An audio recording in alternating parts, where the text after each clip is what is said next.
Chapter 25. Fang Yin. Lu Chaoga finally couldn't help but throw a magazine in front of her at him. I mean, you are working for me. You fight for me and I provide security for you from behind so that you won't be attacked. Fang Yin grabbed the magazine in his hand and said, but you didn't protect me. I was killed. As compensation I chose to die with you, Lu Chaoga said. Many people were thinking about what tacit understanding was. Tacit understanding was knowing each other's secrets without saying a word. Fang Yin knew Lu Chaoga's needs, so he trusted her to protect his back. Lu Chaoga also knew Fang Yan's character, so she stood up to protect him again and again. This time the wind and rain were heavy and she couldn't protect Fang Yin. Fang Yin was fired, and she also submitted her resignation. You're too emotional. Something happened? Fang Yin said with a smile. You can still continue to wait. Wait for a better person or a better opportunity. We Wuxia people are used to waiting, and we think that forbearance is the supreme virtue. Lu Chaoga shook her head. But time waits for no man. When the right person comes, when the right opportunity comes, maybe I won't have the ability and energy to do things anymore.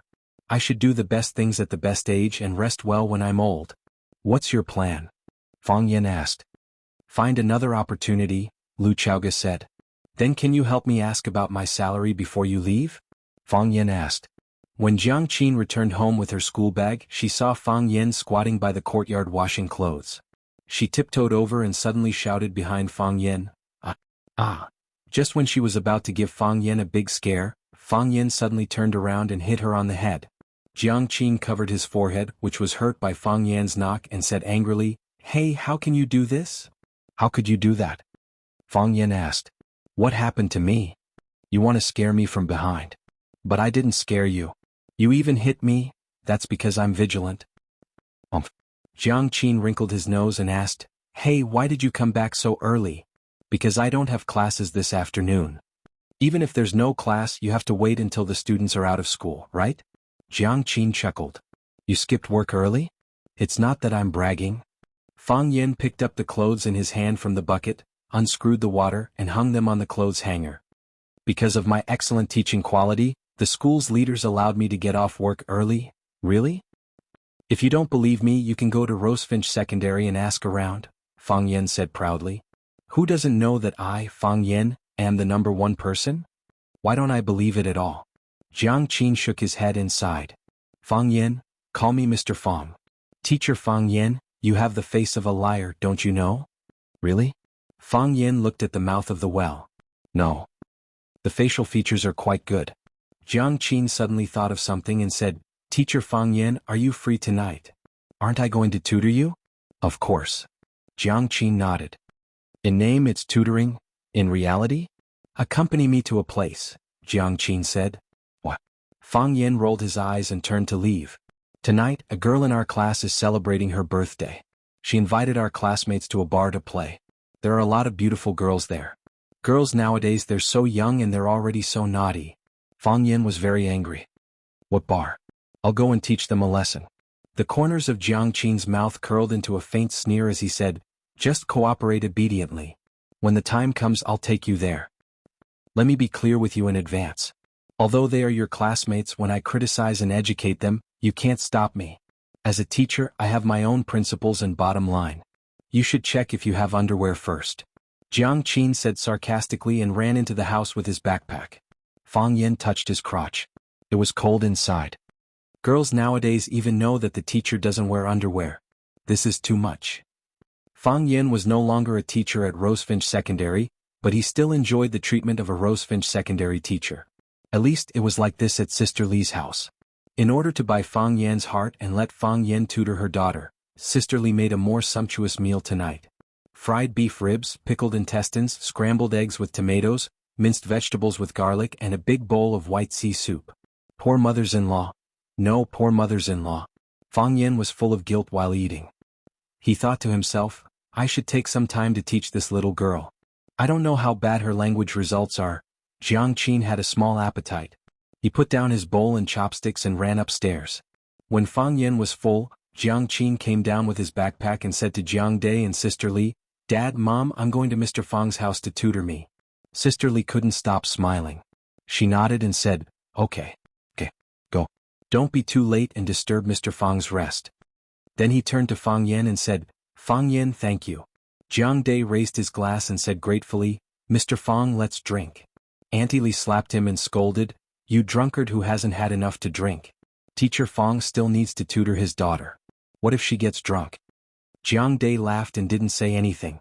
Fang Yan had a good impression of this man. He smiled at him and said, Brother Jiang, don't worry. I'll tutor Jiang Qin well. Jiang Qin rolled his eyes and didn't agree with Fang Yan's words. Fang Yan opened the door of his room, and Jiang Qin followed him in with his backpack. Jiang Qin glanced around and said, I'm going to use the bathroom first. It's just tutoring? Fang Yan said hesitantly. You don't need to take a bath, do you? Jiang Qin was so angry that he laughed and said, You want to be a teacher with this kind of ideological awareness? You don't even let children go. Fang Yan felt that he was wronged. He kindly reminded her that she didn't need to take a bath. How could it be not let go? Don't peek. Jiang Qin instructed her, then slammed the bathroom door shut with a bang while carrying his backpack. Soon there was a rustling sound inside. I hate it when people come to challenge my weakness. Fang Yan said snappily. What did you say? Jiang Qin's ears were sharp and asked. I said come out quickly. We're going to start tutoring. Fang Yan said. He had to find a way to improve this girl's academic performance. Jiang Qin was silent. After a while, the door of the bathroom was pushed open from the inside. Jiang Qin stood at the door, which made Fang Yan have a ridiculous feeling of time travel. Is this still Jiang Qin? She completely subverted Fang Yan's previous understanding of her. What was Jiang Qin like before? She wore a blue school uniform with long hair or a ponytail. Her eyes were bright and her appearance was delicate and lovely. Although she was a little weird, she was very obedient and sensible in front of her parents. She was a standard girl who met the aesthetic standards of a middle school student. Now Jiang Qin wore a small black skirt, a white sleeveless t-shirt and a small cobweb coat. Black stockings wrapped around her slender and sexy legs, and the high heels revealed a mature temptation that was very incongruous with her age. Her lips were bright red as if they were dripping blood. Her eyelashes were curved because she wore contact lenses. In such a short time, a pure and beautiful girl became a nightclub princess? Fang Yan heard the sound of something breaking in his heart. After a long time, Fang Yan remembered and asked, What are you going to do? Didn't I tell you that I'm going to take you to my classmate's birthday party? Come on, change clothes. Change clothes? Fang Yan asked.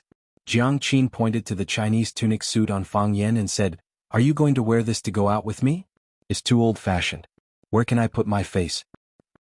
Fang Yan tried hard not to fly into a rage. This damn girl, I'm a dignified high school teacher, and I'm going to attend a classmate's party with a little kid. If others know, where can I put my face? Jiang Qin rummaged through Fang Yan's room and said helplessly, Don't you have a reliable set of clothes?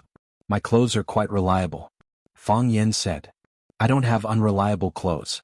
When Fang Yan ran away from home in order not to arouse his family's suspicion, he wore a long robe and swaggered out. The boys and teachers of Rosefinch Secondary all wore buttonless Chinese tunic suits, which were specially purchased by him in order to be a teacher. Now he only had these two sets of clothes, and he didn't even have time to buy a change of underwear. Forget it. Jiang Qin was really disappointed with Fang Yan. This one. Although it's old-fashioned, it doesn't look wretched. Fang Yan really wanted to cry. Her expectations of herself were so low that they were beyond tragic. Jiang Qin. Fang Yan shouted. What? Jiang Qin ran to the window and glanced outside. Keep your voice down. Don't let my parents hear you. I want to talk to you, Fang Yan said. In Jianghu, people who received a drop of water from others would definitely repay it with a spring. He had eaten 2 meals from Sister Li. How many drops of water was that equivalent to a drop of water? Therefore, he couldn't just watch Sister Li's daughter go astray. If you want to persuade me to study hard and make progress every day, and not to go out in this kind of boring party in the middle of the night dressed so sexily, then please keep your mouth shut. Fang Yan could only shut up. She had said everything she wanted to say. Let's go. Jiang Qin stepped forward and held Fang Yan's arm. Mr. Fang, the beauties are waiting anxiously. Fang Yan's eyes flashed and he said fiercely, I'm going to teach them. Chapter 26. People like to pursue things they didn't have. For example, children like to wear adult shoes, and Jiang Qin liked to wear lipstick and eyeliner to pretend to be mature and sexy. They knew that youth was their greatest asset. They just wanted to make some changes. This was a necessary stage in life. Therefore Fang Yen didn't stop them. Instead he chose to be obedient and accompany them. The taxi stopped in front of the bar. Fang Yen turned to look at Jiang Qin and said, "You promised me, after tonight, you will accept my tutoring and study hard to improve your language results." "I know, Mr. Fang," Jiang Qin said sweetly. The taxi driver was shocked. He peeked at the two of them in the rearview mirror and wondered what kind of relationship they had. A male teacher bringing a female student to a bar. Wasn't this world too messy? Fang Yen took out his wallet to pay the fare. When the taxi driver gave him change, he asked with a smile, "Which school are you a teacher at?" "Number 1 middle school," Fang Yen answered casually. "Sigh, this school is good." The taxi driver sighed and sped away. He had already made up his mind that he would never let his son apply for number 1 middle school. Pirate bar. It was said that it was the favorite bar of Huaqing students. It was obviously not the first time Jiang Qin came to such a place. He led Fang Yen in with ease. "They're in a private room. Let's go over." The bar was too noisy. Jiang Qin leaned forward and whispered into Fang Yan's ear. Fang Yen nodded and looked around. This bar catered to the students' preferences. There were private rooms for friends to meet and dance to their heart's content. In addition, it wasn't expensive, so the students didn't feel pressured. Most of the people around were young. Although they had changed or put on makeup, Fang Yen could still tell that they were students from their eyes and movements. There were also some unscrupulous men mixed in. Obviously, they wanted to take advantage of these young female students. Fang Yan's heart twitched as he watched. Why did these men have no bottom line? "Let's go." Jiang Qin noticed that Fang Yan's gaze had been lingering on the girls who were wearing revealing clothes. He retreated and pinched Fang Yan's arm in an unfriendly manner. "Be gentle." Fang Yan frowned. "Put on your clothes properly, your shoulders are showing." "Tisk." Jiang Qin sneered. Which woman doesn't show some skin when she goes to a bar? He would be embarrassed to greet people if he didn't show his skin. Jiang Qin dragged Fang Yen and pushed open the door of a private room with familiarity. Then all the men and women inside exclaimed, "Big sis is here. Sister Qin, you're late. You have to drink as punishment." "Yo, our beautiful campus belle even brought a handsome guy. Nongpa, you guys are going to be disappointed." Beautiful campus belle? Fang Yen glanced at Jiang Qin, who was standing beside him, and thought that this girl was very popular at school. But what was going on with Big Sister? Could it be that Jiang Qin was the oldest among this group of students? It didn't look like it. "This is Fang Yen." Jiang Qin held Fang Yan's arm and introduced him to the surrounding students. "My uncle." "My uncle?" Fang Yan's face darkened. "I'm not an uncle, okay?" What made him even angrier was that, under the influence of Korean dramas, the word uncle had a meaning that made people's imagination run wild. She introduced him as her uncle. Did she want others to misunderstand that they were boyfriend and girlfriend? Fang Yen felt that he had been deceived. Previously, he only said that he would accompany her to a place, but he didn't mention the issue of role-playing. "Jiang Qin is my niece," Fang Yen explained. He wouldn't be fooled. The dozens of male and female students in the private room were stunned for a moment, and then they roared with laughter. "Qin Qin, your uncle is so humorous." Yes, he's also handsome. And he's wearing a Chinese tunic suit. I like mature men. It's not like that, it's not like that. Fang Yen was about to cry. His explanation made the little girls believe that he was Jiang Qin's boyfriend. However, he really wasn't. He was a tutor, a teacher. Jiang Qin looked at the beautiful girl standing in the middle of the crowd, wearing a white princess dress and a silver crown on her head, and said, "Yuan Lin, happy birthday." As she spoke, she handed over a gift box wrapped in beautiful wrapping paper as a birthday gift. This was prepared in advance and Fang Yen didn't know about it. "Thank you, Qin Qin." Yuan Lin took the gift box, but her eyes stared at Jiang Qin's face without blinking and said with a smile, "Qin Qin, you're ahead of us. I thought you didn't fall in love in middle school." Feelings are the most difficult thing to guess. Jiang Qin smiled sweetly. "In the past, I also thought I wouldn't fall in love with someone. But when your life appears in front of you, you will have a feeling that it is him, that it is that person. You want to be with him, you want to never be separated from him. This is love, right?" Yuan Lin said with infinite emotion. "When you speak, I can smell the scent of love." Yes, this is love. Life can't bear the weight, but we have to grit our teeth and hold on. For love, for our lover. I really envy you. You will also have such a day. Meet the right person and hold hands with each other for the rest of your life. Seeing Jiang Qin and tonight's birthday girl Yuan Lin talking about their understanding and attitude towards love and life, Fang Yin felt a little deranged. Was this an act? Or was Jiang Qin deceiving him? She didn't bring him to a birthday party, but to the drama club, and now they were practicing their lines? Yuan Lin finally turned her eyes to Fang Yin. She took the initiative to reach out her little hand to Fang Yin and said, "Hello, I am Yuan Lin, Jiang Qin's classmate and friend." "Hello." Fang Yin reached out and shook hands with the little girl. "Don't misunderstand, I am actually not Jiang Qin's boyfriend." Yuan Lin winked mischievously at Jiang Qin and said enviously, "Your uncle really knows how to protect you. I really envy him. This is the advantage of finding a mature old man. He knows how to love others." Fang Yin felt that there was indeed a gap that was difficult to cross between him and them. The girls warmly welcomed Fang Yin, but the boys looked at Fang Yin with hostility. Originally they all regarded Jiang Qin as the dish on their table. Although they didn't eat and others didn't have the chance to eat. However, now that the plate was taken away by a country bumpkin who came out of nowhere, their mentality was naturally unbalanced. "Jiang Qin, you are late. You have to drink 3 bottles of wine as punishment." Yes. You can't forget this. If you can't drink, you can ask your uncle to help you drink." "Uncle, how old are you? You must be uncomfortable with us young people, right?" Hearing them laughing at his old age, Fang Yin wanted to throw out his work ID and shouted, "I am a teacher, take out your student ID and copy your name 1,000 times. Unfortunately, he had only been a teacher at Rosefinch Secondary for a short time, and the school didn't have time to give him a work ID. Most importantly, he didn't have the opportunity to get a work ID at Rosefinch Secondary. He was fired by the school. Jiang Qin turned to look at Fang Yin and said, "Uncle, sorry to trouble you. I can't drink very well." Fang Yin said embarrassedly, "It's only 3 bottles. Don't worry, the alcohol content of beer is low, it won't get you drunk." A fair-skinned boy came over with 3 open bottles of beer. He cut his hair like Rukawa Keed and wore ear studs, looking quite fashionable and handsome. He was Nong Pa, a strong competitor to chase after Jiang Qin. "Uncle, this is the rule of our party. You don't want to see Jiang Qin break the rule, right? She is a famous big sister in our school." "Can I try?" Fang Yin said hesitantly. He took a bottle of beer, raised his head and gulped it down. "So handsome." The girls applauded. Again. Nong Pa handed over the second bottle. "I really can't." Fang Yin wiped the alcohol stain on the corner of his mouth, took the second bottle of beer and gulped it down. Soon, the second bottle of beer was finished. "One more bottle." Nong Pa said. "I'm really going to get drunk if I drink any more." Fang Yin said as he took the third bottle of beer. "Uncle, uncle, uncle." The girls applauded and cheered. Hearing the girls' clear and melodious cheers, Fang Yin felt that he suddenly became a few years younger.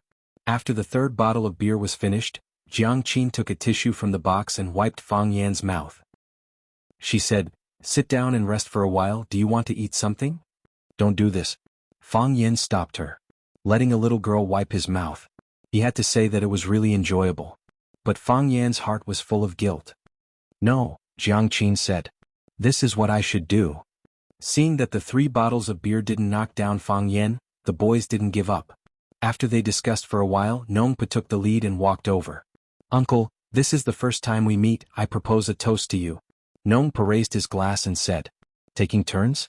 Fang Yin didn't immediately accept the challenge, but looked at him with a smile and said, "It's not fun to drink like this. Why don't we play some small games?" "What games?" Nong Pa asked. "Drinking games, couplets, dice, arm wrestling are fine," Fang Yin said. Nong Pa thought about it and said, "Then let's roll the dice to see who's bigger. Each of us will bet 3 rounds with you, 1 dice to see who's bigger. The one with the smaller number will drink." They had a lot of people and each of them would play 3 rounds with Fang Yin. According to the winning and losing ratio, they had to make Fang Yin drunk. "Okay. You're young, I'll listen to you." Fang Yin nodded. Seeing that there was a game to be played, everyone gathered around. "Can you do it?" Jiang Qin pulled Fang Yin and asked with concern. "Men can't say they can't do it." Yuan Lin giggled at the side. Girls liked excitement and they liked this kind of scene. "I'll try to win as little as possible," Fang Yin said. Nong Pa sneered in his heart. "I'll let you go home lying down tonight." Chapter 27. The first round, Fang Yin versus Nong Pa.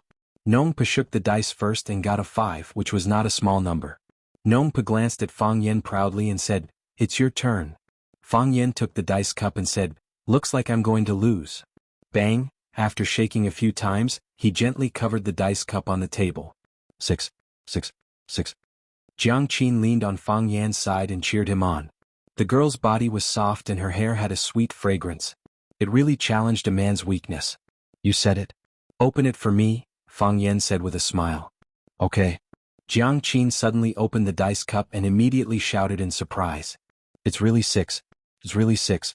Why is it really 6? It's mainly because you said it well. Fang Yan said with a smile. Again. Nongpa was not convinced. In the second round, Nongpa got a 4. The number was not high, but it was not low either. You can win him if you get a 5.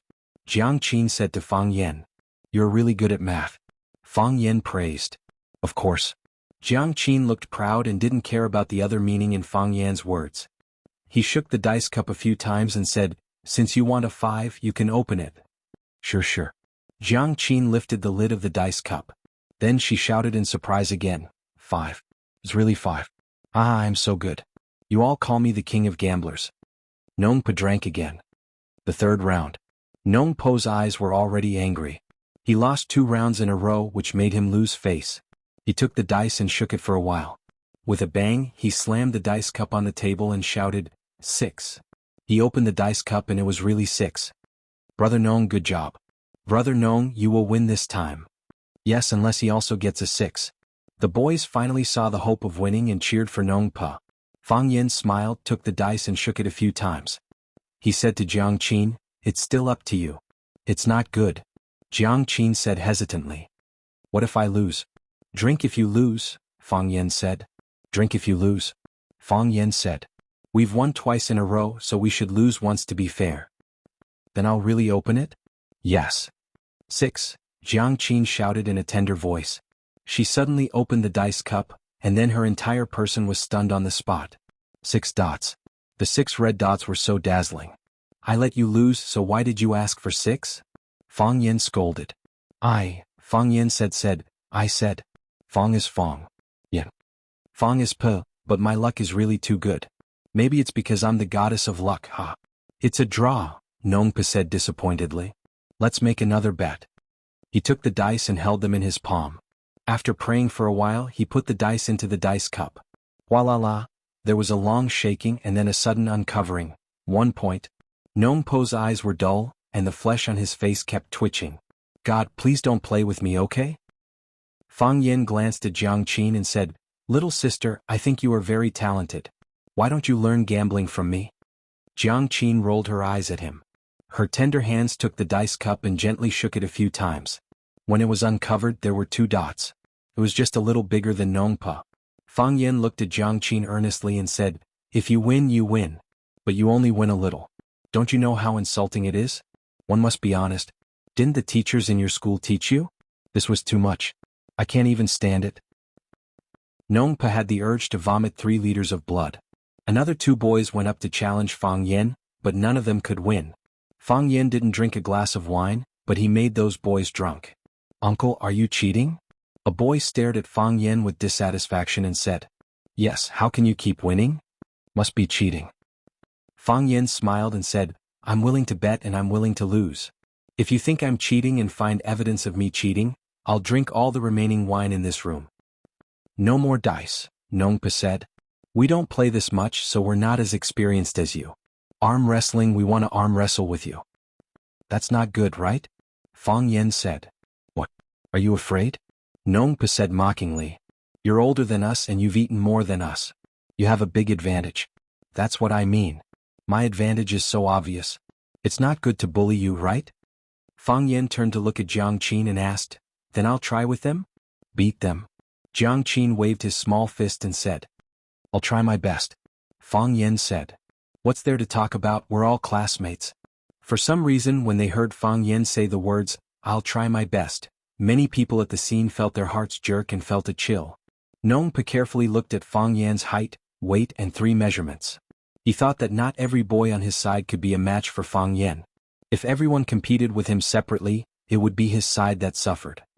Both sides will send one person to fight and the loser will drink. Nongpa proposed a condition that was beneficial to his side. Fang Yan smiled and said, That's not good, right? There are 6 or 7 contestants on your side, and I'm the only one on my side. I can only send myself. What do you want? Fang Yan thought for a moment and said, how about this? If I win, everyone on your side has to drink 3 glasses of wine. If I lose, I'll drink 6 glasses alone. Nongpa hesitated for a moment, then nodded and said, no problem. He turned and shouted, Fatty. Yes. A boy answered in a low voice. Fatty wasn't small, on the contrary he was very big. Looking at the guy who was like a small mountain sitting in front of Fang Yan, Jiang Qin had a bad feeling. Nongpa, you guys are cheating. Jiang Qin said snappily. Fatty isn't in our class. Can't he participate if he's not in our class? Nongpa said with a smile. Fatty is in our team.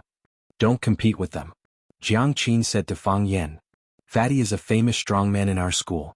In every school sports meeting he's always the champion of javelin and discus. Is that so? Fang Yan looked at Nongpa bitterly and said, you guys don't want me to drink on purpose, do you? Isn't this too disloyal? I thought we were friends. If you bet, you have to accept defeat. Who said that again? Nongpa laughed. The other boys also had a wretched expression that said, I'm cheating you. I said it. A man would rather die standing than live kneeling. Fang Yan said loudly. I'll compete with him. I'll be the referee. Yuan Lin said enthusiastically. When I say start, you two start.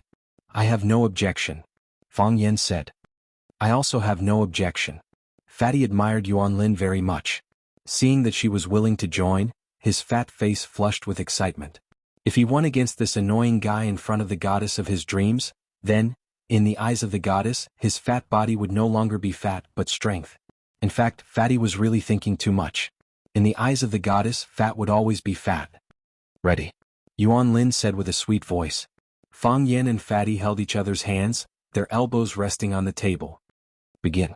Yuan Lin shouted loudly. Her tender lotus-like arms were still swinging down forcefully. Fang Yan didn't move and neither did Fatty. I said start. Yuan Lin reminded. What's wrong with these two people? They didn't cooperate at all. She said start, but they didn't use their strength. It has started. Fang Yan said. Ah. Everyone didn't understand what was going on. These two people didn't move. What kind of start was this? Very quickly they found some clues. Fatty's fat face turned red. Fatty's red face was sweating. Fatty's sweaty face was covered with sweat. He gritted his teeth, his expression was ferocious, and he used all his strength. Even an idiot could see that Fatty had used all his strength, even the strength to drink milk. However, this guy was sitting there steadily. His face was not red, and his heart was not beating as if nothing had happened. Everyone looked at Fang Yan in shock. What was this guy's background? How could he be so strong? Puff.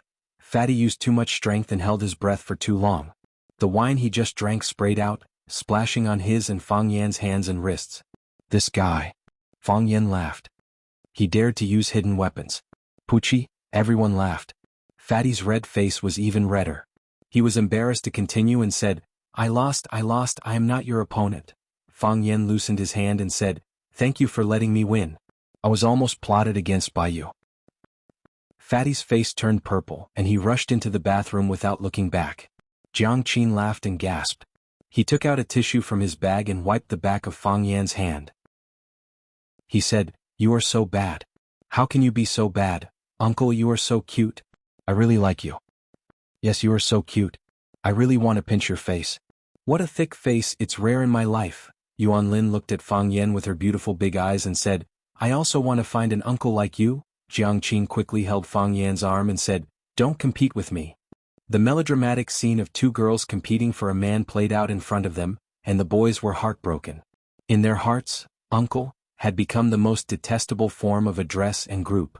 Fang Yan stood up and said to everyone, I am really not Jiang Qin's boyfriend. Don't bully me anymore. The boys felt like they had been stabbed in the chest again. Damn, you should touch your chest when you talk. You should follow your conscience. Who is bullying who? We can't get you drunk, we can't win you in dice, and we can't win you in arm wrestling. You are so old, will you die if you let us win? Uncle, you are really a monster. Chapter 28. The farthest distance in the world was that Fang Yan was sitting at one end of the box, and the boys were sitting at the other end of the box. No one dared to provoke Fang Yan anymore. They all stayed far away. They finally saw the insidious nature of this guy. He said he couldn't do it, but it proved again and again that they were just showing off. It It was the same for shaking dice and arm wrestling. No one was stupid enough to play drinking games with him. It was fine if the enemy insulted them, but they couldn't insult themselves. The boundary between Chu and Han was clear. No one drank, no one sang, and no one even talked. Yuan Lin, the birthday girl, saw that the atmosphere in the box was a little cold, so she stood up and said, "Everyone, don't just sit there. Let's go outside and dance for a while?" Okay. Everyone agreed. The outside was more lively, and they also needed another way to relax their bodies and minds. It was too depressing here and they couldn't breathe freely. Thus, a large group of people rushed to the outer dance floor in a majestic manner. The music was deafening and it was hard to hear them clearly. The only way to communicate was with hand gestures. Fang Yin was pulled to the corner by Jiang Qin, and the other boys and girls also scattered in groups of 3 to 5 or in pairs. Fang Yin was not good at this kind of dance. He stood there like a straight telephone pole. Jiang Qin was much more active. Her body danced with the rhythm and her small chest rose and fell. It seemed that she was very experienced. "Let's dance together." Jiang Qin lay on Fang Yan's shoulder and shouted in his ear. "You play?" Fang Yan said. "I'll go to the box." Fang Yan turned around and was about to leave, but he was pulled by Jiang Qin. Her 2 small hands grabbed Fang Yan's 2 big hands and pulled him to the dance floor with all her might, making him sway to the rhythm of her dance. Fang Yan shook his head, indicating that he didn't know how. Jiang Qin's lips moved. Fang Yan understood what he meant. "I'll teach you." Fang Yan had no choice but to accept Jiang Qin's arrangement. There was an advantage to being in such a place. As long as you moved casually, people would think that you were dancing. After seeing this clearly, Fang Yan became very talented. At this moment, a quarrel broke out in the crowd. The bystanders naturally formed a circle, surrounding the 2 parties who were in conflict in the middle. Fang Yan and Jiang Qin originally wanted to watch the show, but they found that one of the parties in conflict was an acquaintance of theirs. "It's Yuan Lin and the others," Jiang Qin said as he took Fang Yan's hand and squeezed through the crowd. There was a commotion on the dance floor and the DJ turned off the music. "What happened?" Jiang Qin stood beside Yuan Lin and asked. Yuan Lin pointed to a bald man opposite her and said angrily, "He touched my butt." "Little girl, you need evidence to speak." "When did I touch your butt?" "If you don't have evidence, I'll sue you for slander," the bald man said with a smile. "Or are you looking forward to me touching your butt because I'm handsome?" The bald man was wearing a fancy t-shirt, and the back of his hand was full of tattoos. Beside him stood several burly men. At a glance, one could tell that these people were working in the underworld. Hearing the bald man's words, the brothers around him all laughed out loud. "No wonder I woke up early this morning and the magpies were chirping above my head. It turns out that Brother Wolf has a happy event. This little girl is so tender. She's obviously Brother Wolf's favorite food. No, it should be said that a strong man like Brother Wolf is a girl's dish. You hooligans." Yuan Lin's eyes were red as she pointed at the bald man and scolded him. The bald man laughed and turned around to say to his brothers, "Listen, I'm not wrong, am I? This girl is interested in me. She even investigated my profession. Yes, we are hooligans. Men are not hooligans, women are not crazy. I am a hooligan and I am proud." "You guys are too much," Nongpa pointed at Brother Wolf and shouted. "What kind of hero is bullying a girl?" "Yes, apologize to us. Call the police, let's call the police." Yuan Lin was beautiful and was one of the goddesses in the eyes of many boys. She was extremely popular at number 26 high school. Now that she was being bullied on the dance floor, the boys naturally stood up to defend their goddess. "Apologize. What's that? Call the police if you dare. I want to see which school you are from. Does the school care about their students coming to this kind of place to play? Bullying girls is really not a hero. We'll teach you little bastards a lesson too. You want to fight?" The boys' blood surged and they all wanted to rush forward. Crack. There was the sound of glass bottles breaking in the middle of the dance floor. A yellow-haired hooligan was holding a bottle of beer in each hand. The 2 bottles collided and then he waved the sharp mouths of the bottles and shouted, "Come, come, come, I'll let you bleed." The boys retreated at the same time. They were hot-blooded, but they were more afraid of bleeding. How could these naive junior high school students, who had almost zero social experience, be a match for these hooligans who often licked blood from their blades? "What? Are you all afraid?" Brother Wolf laughed proudly. "You little bastards, why don't you go out and ask around? Do you know who I am? How dare you challenge me?" The boys were furious, but they did not dare to go against him again. "Who was it that asked me to apologize?" Brother Wolf asked. No one answered. Who told me to apologize? Brother Wolf suddenly raised his voice and roared. It's okay if you don't admit it. All of you, come over and kneel in front of me. Kneel in a row. Everyone kiss my leather shoes and say to me, Brother Wolf, I'm sorry I was wrong. The students looked at each other with ferocious expressions and bloodshot eyes. Come here, the yellow-haired boy shouted with a beer bottle in his hand. Are you deaf? Didn't you hear Brother Wolf's words? We won't do that, Nongpa said through gritted teeth. Although he was afraid, he knew that if he did that, it would become a lifelong shame for them. They would never be able to get rid of the bad name of kneelers. Yes, we will never apologize. If you have the ability, you kill us. Yell. You have guts. The yellow-haired boy walked toward them with a beer bottle and a dagger. It seems that you won't shed a tear until you see the coffin. I'll show you what I'm made of first. The girls screamed. Some of them wanted to run, but they were surrounded by people and could not escape even if they wanted to. I told you to apologize. Fang Yen stepped forward and stood in front of the yellow-haired boy. What did you say? The yellow-haired boy asked. I said, I told you to apologize. Fang Yen repeated. Harassing underage female students is a crime. Apologizing is too easy for you. Fang Yen. Jiang Qin tugged at Fang Yan's clothes from behind, reminding him not to be rash. Someone stood up to save the damsel in distress. Respect. Respect. However, do you know that what you're doing is courting death? Before the yellow-haired boy could say the word death, he had already grabbed the broken bottle and stabbed it toward Fang Yan's chest. Fang Yan stretched out his hand.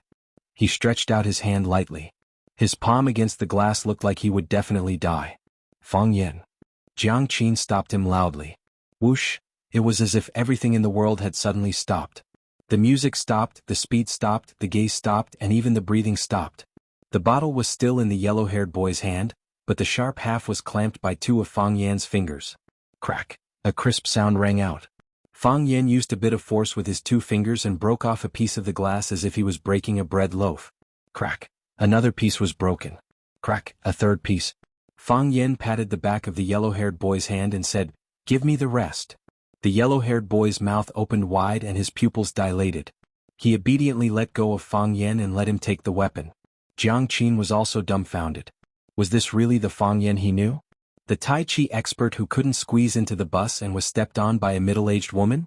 The Rosefinch secondary language teacher who was forced by her mother to tutor her? Nongpa and his friends were also dumbfounded. This guy? Was he Zhang Nanhai's bodyguard? Was he a Superman hidden among the people? How could he be so powerful? The tears in Yuan Lin's eyes stopped. She looked at Fang Yan with sparkling golden stars in her eyes. This man was so handsome. Fang Yan held a handful of glass fragments in his hand, looked at the bald man and said, Brother Wolf, right? There has to be a name. I asked you to apologize. Brother, are you from the underworld? Brother Wolf stared at Fang Yan and asked. Don't flatter yourself. Fang Yan felt insulted. I'm a teacher and you're hooligans. How can we be on the same side? Teacher? Everyone's eyes were on Fang Yan's face. Was this man really a teacher? Personal teacher, Fang Yan explained to the audience, embarrassed. I've always been by the students' side to protect their safety. Otherwise, why do you think I came to the bar? No matter who you are with your skills, I'll forget about today's matter, Brother Wolf said. Brothers, let's go. With that, he turned around and left. For Brother Wolf, it was really a big shame today. He just wanted to eat a student girl, but he didn't expect to kick an iron plate. The students all breathed a sigh of relief. The matter was finally solved perfectly. Wait, Fang Yan shouted. This matter can't be paid back. Brother Wolf stopped, looked at Fang Yan fiercely and asked, What do you mean? All of you. Come here, kneel on the ground, kneel in a row. Everyone kiss their leather shoes or something else, say I'm sorry I was wrong, Fang Yan said. Chapter 29. In many people's eyes, it was natural for a bad person to do evil. However, when a good person held a bad person to the standard of a bad person, everyone's eyes became strange. Hearing Fang Yan's words, many people showed a look of disbelief. Asking Brother Wolf to apologize? Is this guy crazy? Brother Wolf also thought that Fang Yan was crazy. He took out a cigarette from his pocket, and naturally, his men next to him came over to help him light it. Puffing out a few smoke bubbles, he squinted his eyes and looked at Fang Yan with his misty eyes. With a vicious expression, he said, Brat, are you serious? Really, you can't afford to play? I'm just playing with you, Fang Yan said with a smile. I'll ask you one last time. What are you doing? Don't let the flood break the temple of the Dragon King and fight among ourselves. Are you crazy? You were born to be a hooligan. Do you think that everyone in the world is a hooligan like you? I've said it before, I'm an honorable teacher. Fang Yan said angrily. Which school are you from? Oh, you want to threaten me? Fang Yan sneered. Do you think I'm scared? I'm Fang Huohua, a math teacher at number 1 middle school. Go ask around. There's no one in the school who doesn't know me. If you have the ability, come find me at number 1 middle school. I'll accompany you anytime. Write it down, Brother Wolf said to the men around him. Big brother, don't worry. We'll remember it. This kid won't have a good life in the future, one of the men said. They had decided to gather a group of brothers to visit Fang Huohua at number 1 middle school every day, so that he wouldn't be able to teach in the school safely. If it didn't work, they would use their big brother to put some pressure on the principal of number 1 middle school to kick this teacher out of the school. When meeting a soldier, it was hard to reason with him. When a scholar met a hooligan, he could only blame it on his bad luck. I'll give you one more chance. Brother Wolf looked at Fang Yan and said, Say sorry, Brother Wolf, and I'll pretend that I didn't hear what you said just now. Let's call it a night, what do you think? If I could say sorry to you, I wouldn't have asked you to stay when you were leaving just now. Fang Yan smiled. I'm a person who cares a lot about face, especially in front of my female students. Do as I say, kneel on the ground, kneel in a row. Everyone should kiss their shoes or something else and say, Big brother, I'm sorry I was wrong. F***ck, do you want to die? The hooligans were in an uproar. They were used to being lawless and taking the initiative to bully others. When had they ever been bullied like this? Brothers, let's F***ck them up and let them bleed. Everyone listen up. A teacher from number 1 middle school brought a female student to a bar. In the future, don't send your own children to be harmed by them. No matter how good his martial arts are, he's still afraid of a kitchen knife. Brother Wolf flicked the ash off his cigarette and looked at Fang Yan with a fake smile. He said, Do you think that you can show off in front of us just because you know a few moves? I see that you're also a good man, so I kindly advised you. Since you've acted tough, you should take advantage of the heat and go back to F***ck. Do you think we're afraid of you? Since you don't know how to appreciate kindness, then let's not talk anymore. Half a sentence is really too much, Fang Yan said. Fight was just one word. Fang Yan. Jiang Qin pulled Fang Yan's arm from behind, reminding him not to act rashly. These hooligans looked very fierce, and she was worried that Fang Yan would get into trouble. She was the one who brought Fang Yan out. If anything happened to Fang Yan, she would feel very bad. Do you have to apologize for doing something wrong? Fang Yan looked at Jiang Qin and asked gently. Yes, but, do you have to be punished for breaking the law? Fang Yan continued to ask. Yes, but, no buts, Fang Yan said loudly. If I were your teacher, I would definitely teach you this. You can't be corrupted by riches and honor, and you can't be subdued by force. I hope that my students are people with such integrity. Jiang Qin's eyes were intoxicated, and the blood of Nong Per and the others, which had just retreated, boiled again. Mr. Fang is right, whoever does something wrong has to apologize. That's right, why are you bullying us? We didn't do anything wrong. They harassed underage girls, send them to jail. The students waved their fists and shouted loudly. If it weren't for Fang Yan standing at the front, they might have rushed up and fought with Brother Wolf and the others. Of course, the premise is. Fang Yan waved his hand to signal everyone to be quiet. Before you do this, you have to secretly measure in your heart whether you are a match for the enemy, or whether there is a peerless master like me who is willing to stand up for the injustice. The shouting stopped abruptly. Everyone's faces were purple and red, and they stared at Fang Yan with shame and anger. The onlookers also condemned. This teacher is too deceptive. In the future, we must not let our sons, daughters, nephews, nieces, grandchildren go to number 1 middle school. It's okay to bully hooligans, but how can you bully your own students? Crack. Brother Wolf threw the cigarette butt in his hand on the ground and stepped heavily on it with his leather shoes to crush the flame. He spat, looked at Fang Yan and said, Well, I won't take advantage of you. Come on, let's practice first. What do you mean practice? Fang Yan asked. It's a casual fight. Whoever knocks the other down wins, Brother Wolf said. Whoosh, Fang Yan rushed in front of Brother Wolf, hooked his right wrist, and controlled Brother Wolf's thick neck in the palm of his hand. His body pressed against Brother Wolf's body as he retreated, and when Brother Wolf was not stable, he pulled him forward. Clang, Brother Wolf's big face slammed into Fang Yan's knee, which had already been raised, and it was a domineering knee strike. Bang! Brother Wolf's body lay limply on the ground, blood spurting from his nose, and he looked terrible. Is that right? Fang Yan asked. Brother Wolf could not answer, and the punks did not have the courage to answer. Jiang Qin and her classmates did not know how to answer. 1 second. Or even shorter. They did not see clearly what had happened. Why was Brother Wolf lying on the ground? The audience also expressed that it was too unsatisfying. The speed was too fast, the time was too short, and they did not see a physical fight. They did not see a punch to the flesh. If it was not for free, they would have asked the organizers for a refund. Fang Yan stepped on Brother Wolf's chest and said to the punks, "You guys either sneak away, or I won't make things difficult for you. If you want to take Brother Wolf away, then listen to me, kneel on the ground and say sorry." Thump. Blondie knelt on the ground, hugged Fang Yan's leather shoe and kissed it, shouting, "Big brother, I'm sorry." "Wrong kiss," Fang Yan said. "Kiss the wrong person?" The blonde looked up at Fang Yan. Fang Yan pointed to Nong Per and the others and said, "Kiss their shoes, every one of them." "Yes, big brother," Blondie replied. He thought to himself, this guy is really vicious. It's a pity he is not a hooligan. Brother Wolf only asked them to kiss his foot, but this bastard asked them to kiss everyone's feet. The other punks looked at each other and all knelt down.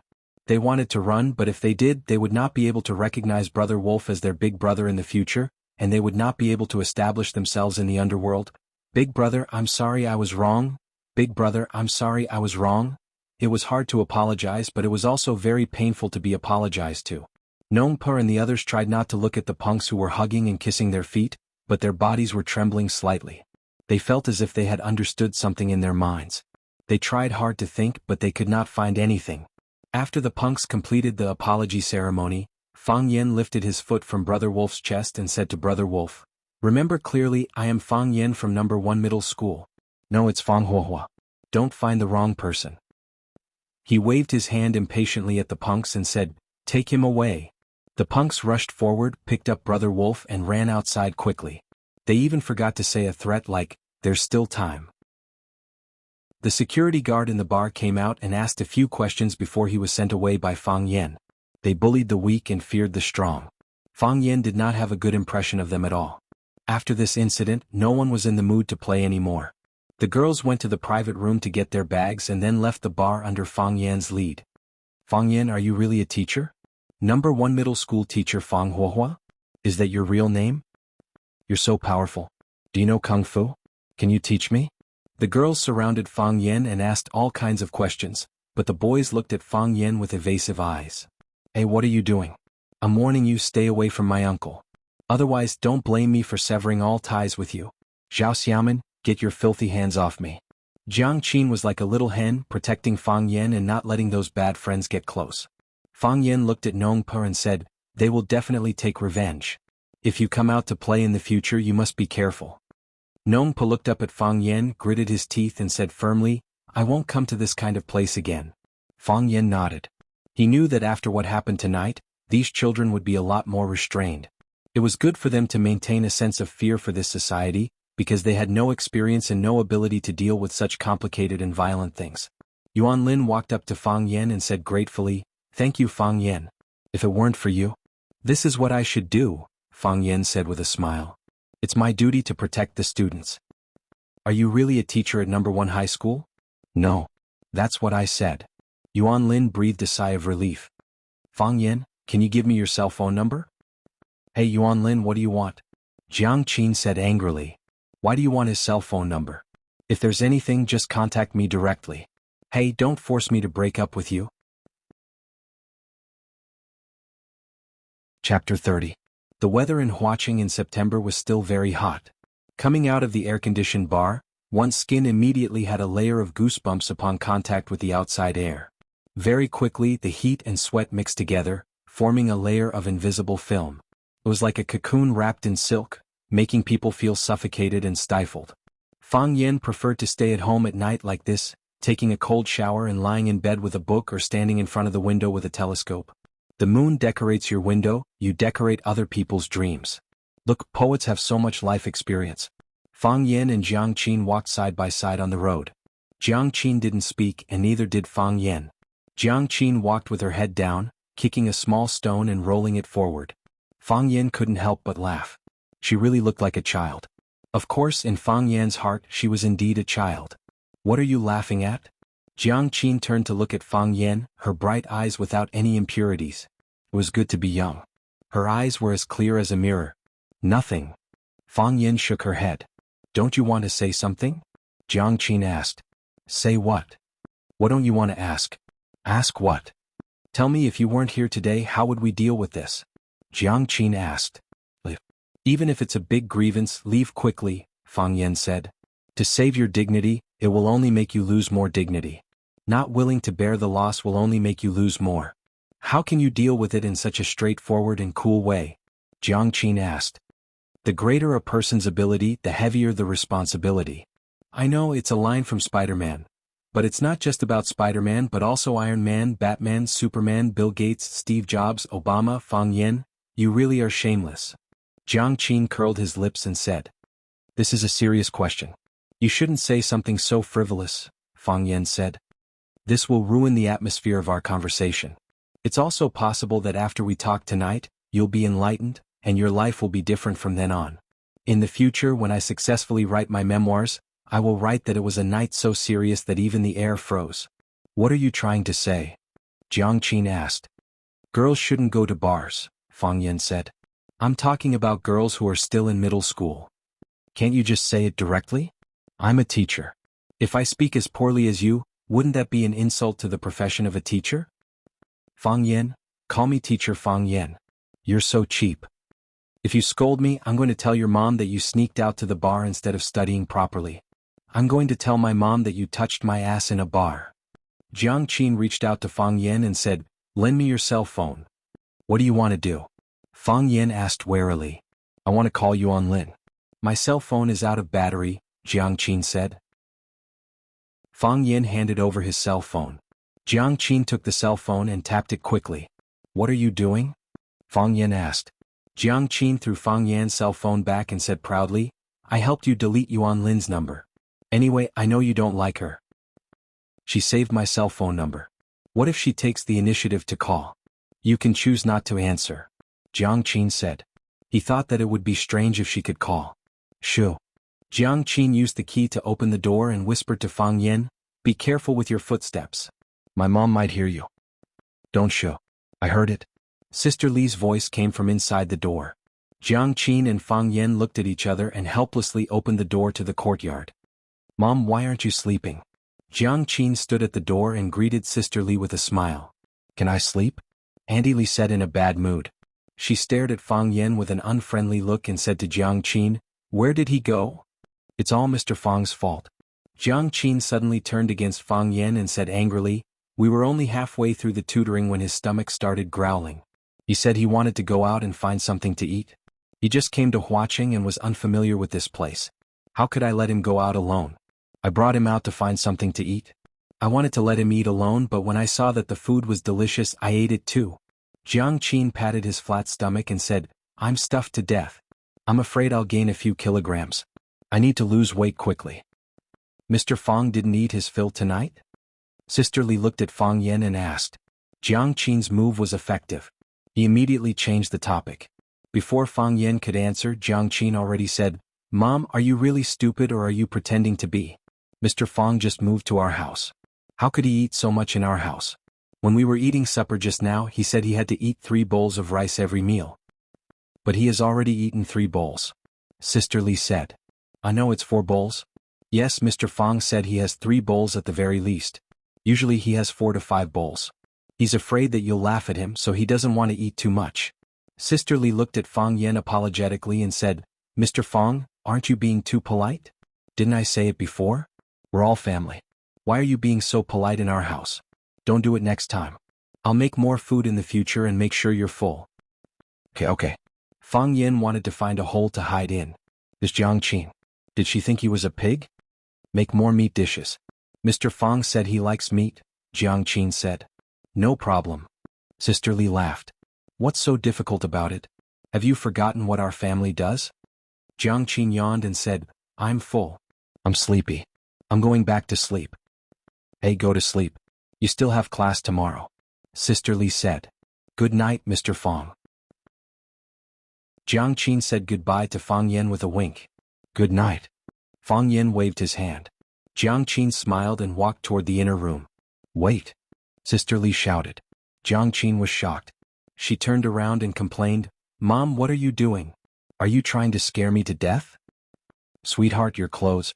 You weren't wearing this before, right? This is it. Jiang Qin said firmly. I went upstairs to take a shower and change.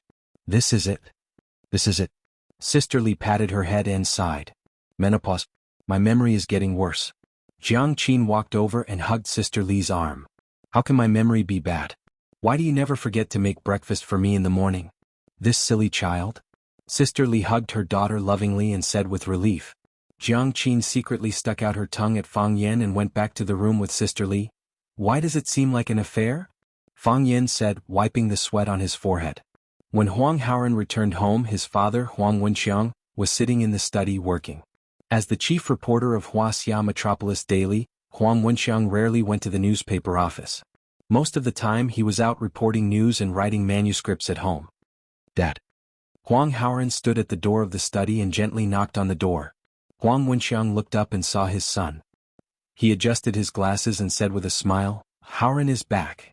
Dad, I want to talk to you, Huang Haoren said. Huang Wenxiang hesitated a little, but he still closed the manuscript in his hand and said, Let's talk. He knew his son and knew that his son was very calm. If there was nothing important, his son would not disturb his work. Even though his manuscript was in a hurry, he was still willing to give his son some time. Huang Haoren walked to the chair opposite his father and sat down. He said, Dad, I want to ask you to pay attention to an event. What is it?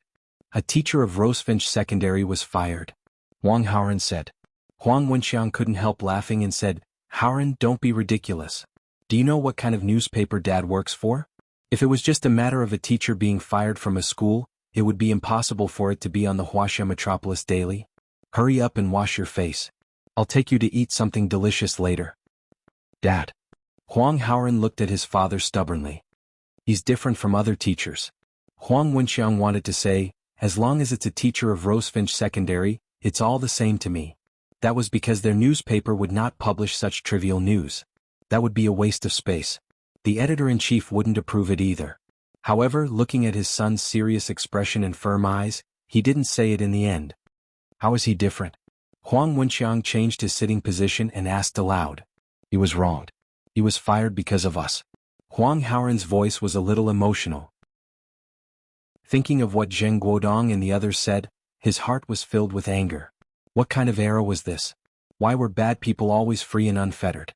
After listening to his son's narration, Huang Wenxiang's expression also became solemn. How do you want me to help him? Huang Wenxiang asked aloud. Report it. Huang Haoren gritted his teeth and said. You should seek justice for him in the newspaper. If you don't put some pressure on the school, they won't recruit Mr. Fang again. It's said that the school leaders have already discussed and approved it. If I do this. Huang Wenxiang looked at his son and said, Do you know what this will bring to you? The school leaders will look at you with colored glasses. Other teachers will also see you as a marginal person because of the attitude of the higher-ups. Are you sure you want to do this? You're still young, there's no need to get involved in such a level of struggle. If there's too much mental pressure, it will affect your academic performance. Huang Haoren was silent. Think about it carefully. Huang Wenxiang said. Dad, I've already thought about it. Huang Haoren's eyes were firm and he said very solemnly, Mr. Fang is a good teacher. A good person shouldn't be treated like this. Chapter 31. Early morning. It was a thin mist. I can't see my hands and I can't walk when I see my hands. Fang Yen moved his toes, and his hands quickly drew circles one after another. Sincerity in the heart, form on the outside, ever-changing and ever-changing, the fire reaches perfection. God is solemn and appearance is majestic. The atmosphere is pure and the spiritual is pure. The heart is myriad and the 5 skandhas are hidden. Circles within circles, and in the end only a straight line could be seen. No matter how difficult it is to approach from all directions, even if a brave person suddenly invades, he will fall. Fang Yen. Jiang Qin, who was wearing a blue school uniform with a ponytail and a pretty face, stood at the side with a smile. This girl seemed to have a dual personality. Last night, she was dressed like a nightclub queen, and now she was back to being the pure and cute girl next door that Fang Yan was familiar with. Call me teacher. Teacher Fang Yan. Jiang Qin looked at Fang Yan's dance and said, Are you really a Tai Chi expert? When have I ever lied? That's a lie, Jiang Qin said with a pout. Didn't you say you're a teacher at number 1 middle school? Aren't you Fang Huohua? Aren't you teaching mathematics? Tai Chi is all about what's real and what's fake. You can't let your opponent see your background clearly, Fang Yan said confidently. What are you doing here? To get my bag, Jiang Qin said. Last night they said they were going to tutor at Fang Yan's place, but in fact they sneaked out. On the cabinet in my room. Fang Yan stopped practicing and wiped his hands with a towel. Jiang Qin raised his wrist and waved it in front of Fang Yan's eyes and said, It's 7 o'clock, aren't you going to school? School. Fang Yan was stunned for a moment and said with a smile, You go first, I still need to take a shower. Aren't you going to be late? I don't have class for the first 2 periods, Fang Yan said. He was too ashamed to tell others that he had been fired after only 2 days of work. In that case, Sister Li would definitely not cook delicious food for him anymore. Then I'll leave first. What? Jiang Qin waved at Fang Yan. Come back early tonight. To the bar again? Tutoring, Jiang Qin said, rolling his eyes. Do you think I'm an alcoholic? That's good, Fang Yan said with a smile. It seemed that last night's encounter had caused the lass to reflect on her actions. Outside it was lively and bustling, but there were also demons and monsters hidden. To these children who had yet to reach adulthood, it was simply impossible to guard against. Watching Jiang Qin skipping away, Fang Yan also returned to his hut. When he came out of the bathroom he saw 2 missed calls on his phone. One was the personal phone number of the office director, Zheng Jing, and the other was an unknown number.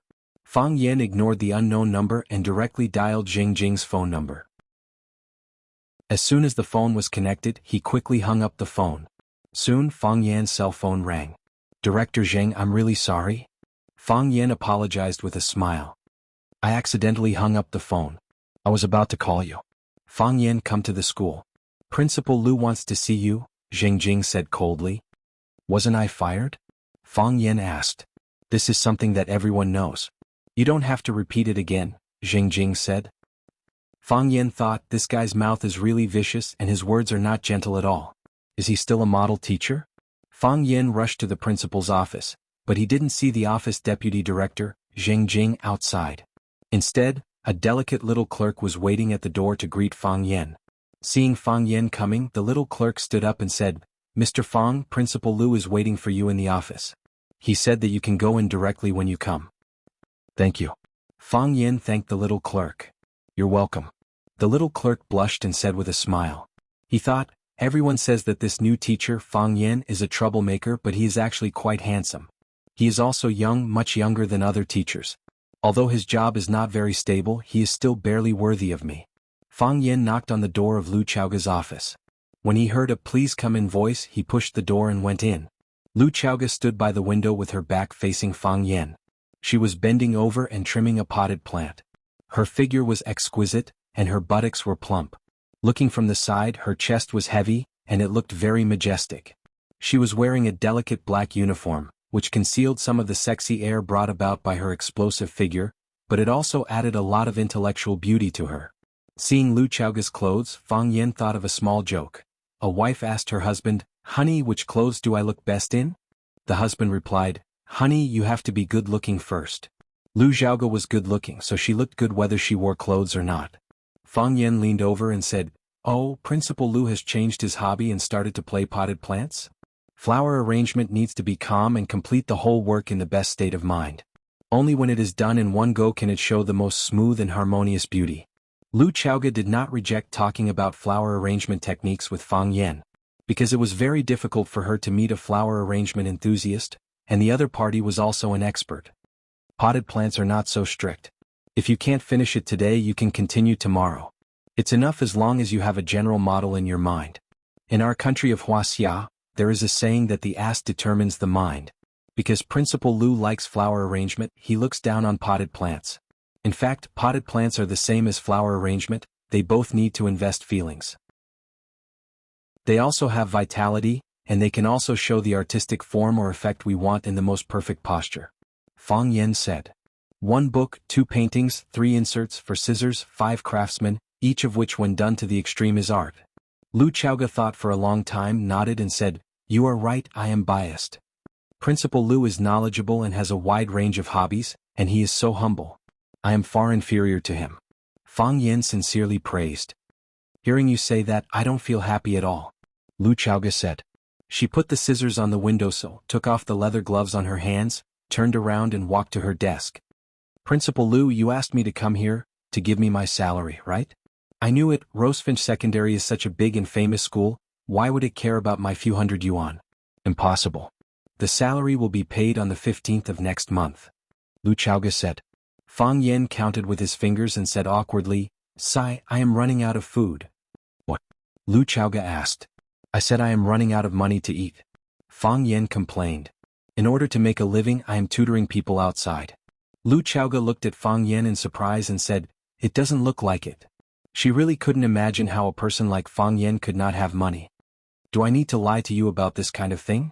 Fang Yen smiled bitterly. "Principal Lu, you don't know it is hard to find a job nowadays and the prices are expensive. Rent, water, and electricity all need money, right? Food, drink, and toilet also need money, right? Even if I asked someone to help me clean my shoes, it would cost 3 yuan. I bargained for 2 yuan, but they were not willing. In the end it was 250 yuan. Which man doesn't want to show his extravagance in front of a beautiful woman? I also want to tell you that I drove my Bentley sports car here today instead of taking the bus. I also want to tell you that I ate French steak and foie gras last night. The foie gras was too old for me to swallow. I am a man and you are a beautiful woman, why didn't I do that? I have no money in my pocket, so it is a lie to tell you." "Principal Lu, can you lend me some money?" Fang Yen looked at Lu Chaoga shyly and said, "When I get my salary, the first priority will be to pay you back." Lu Chaoga had an impulse to explode again. This guy. Did he ever think of himself as a leader for a second? Seeing Lu Chaoga was silent, Fang Yen thought she was unwilling and said, "Principal Lu, you don't have to worry that I won't pay you back. I promise with my character. I will pay you back when I get my salary. By the way, I can also write you an IOU." "How much?" Lu Chaoga asked. She felt that she must be crazy. Why did she talk to him about this problem? 30 to 50,000. Fang Yen saw that Lu Chaoga's face was not right, so he quickly changed his words and said, 3 to 5,000 is also fine. Lu Chaoga took out her bag from the drawer and found her wallet from the bag. She took out a stack of money from the wallet and said, "Only this much." Fang Yen took the money and counted it. He said happily, 3,600. "It is quite a lot. Nowadays only fools carry so much cash in their wallet. I will write you an IOU." "No need." Lu Chaoga waved her hand. She really didn't want to talk about this anymore. She wanted to end the topic quickly. "Just deduct it from your salary." Okay. Fang Yen nodded and put the money into his pocket with a smile. "Principal Lu, then I will go back first." "Go back where?" Lu Chaoga asked. "Is there anything else?" Lu Chaoga looked up at Fang Yen and said, "You have 2 classes today.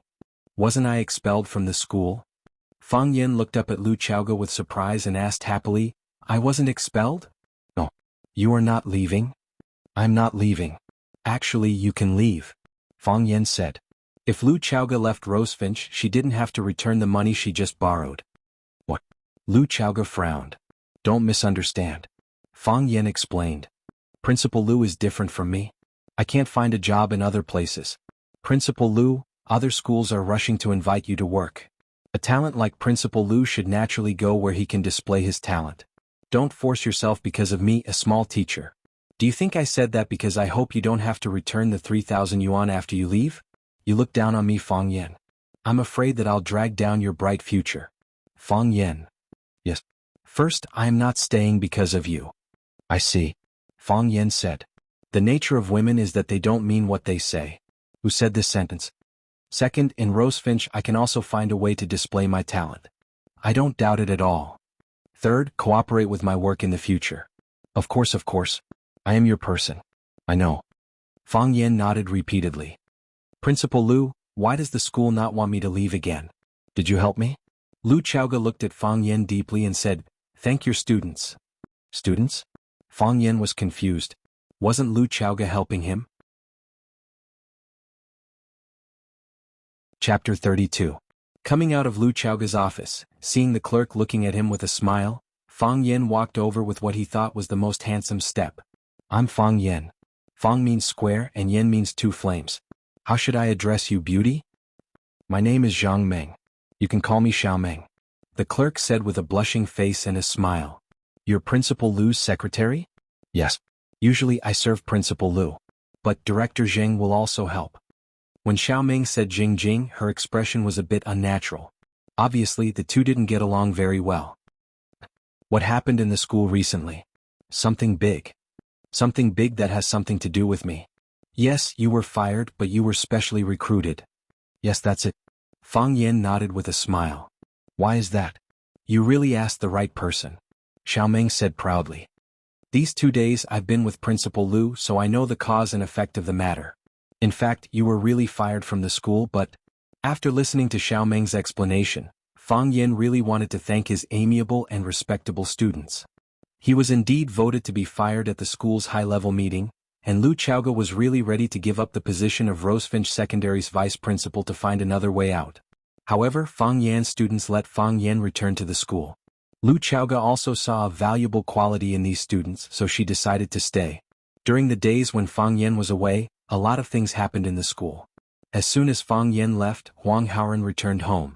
He told his father, Huang Wenxiang, what happened in the school. After Huang Wenxiang heard it, he was furious and immediately followed him to Rosefinch Secondary to investigate. After interviewing many students of the 9th class and the people involved in the incident, he wrote an article titled, Good Teacher, Bad Teacher, Who Has the Final Say? The article was published in the evening supplement of the Huaxia Metropolis Daily. As soon as the article was published in the newspaper, it caused widespread discussion in the society. The teacher in the eyes of the students was a good teacher, but he was dismissed by the school because his teaching methods deviated from the classics. Such an outcome made the parents of the students very dissatisfied. The parents of the drowning girl Zhu Fang rushed to the school. Originally they wanted to cause trouble for the school. But after listening to their daughter's explanation and the intercession of Class 9 students, not only did they not get angry, they even sent a letter of thanks to the school. The letter of thanks arrived, but the person who thanked them was chased away. This was undoubtedly a harsh slap to the school's face. The parents whose children were studying at Vermilion Bird Middle School also inquired about this matter from their children. Listening to the children who had witnessed the poetry recital, recounting what happened at that time, and seeing the excitement and envy in their children's eyes, the parents also began to think about whether they could transfer their children to Class 9 or not. The higher-ups of Rosefinch Secondary could no longer sit still. Principal Zhang Xiaofeng personally took the lead and convened a meeting to discuss the recruitment of Fang Yen. However, they had just chased him away and then immediately invited him back. The school's face would be embarrassed, and the person involved would certainly be very unhappy. Therefore, after a fierce bargaining, they decided to give him some compensation, directly skipping the 3-month probation period and becoming an official teacher of Rosefinch Secondary. There was no way to communicate this matter directly with Fang Yen, so Zhang Xiaofeng personally went to negotiate with Lu Chaoga. After agreeing to several of Lu Chaoga's requests, Lu Chaoga also agreed to withdraw her resignation and continue to stay at Rosefinch. Li Mingqiang and his group were the most humiliated when Fang Yen left and came back. They racked their brains to send Fang Yen away, but they didn't expect that they would have to go through so much trouble to invite him back. Has anyone ever told you that you are very good-looking? Fang Yen looked at Xiaoming and asked. Yes. Xiaoming lowered her head. How could this person be so direct? Confessing now.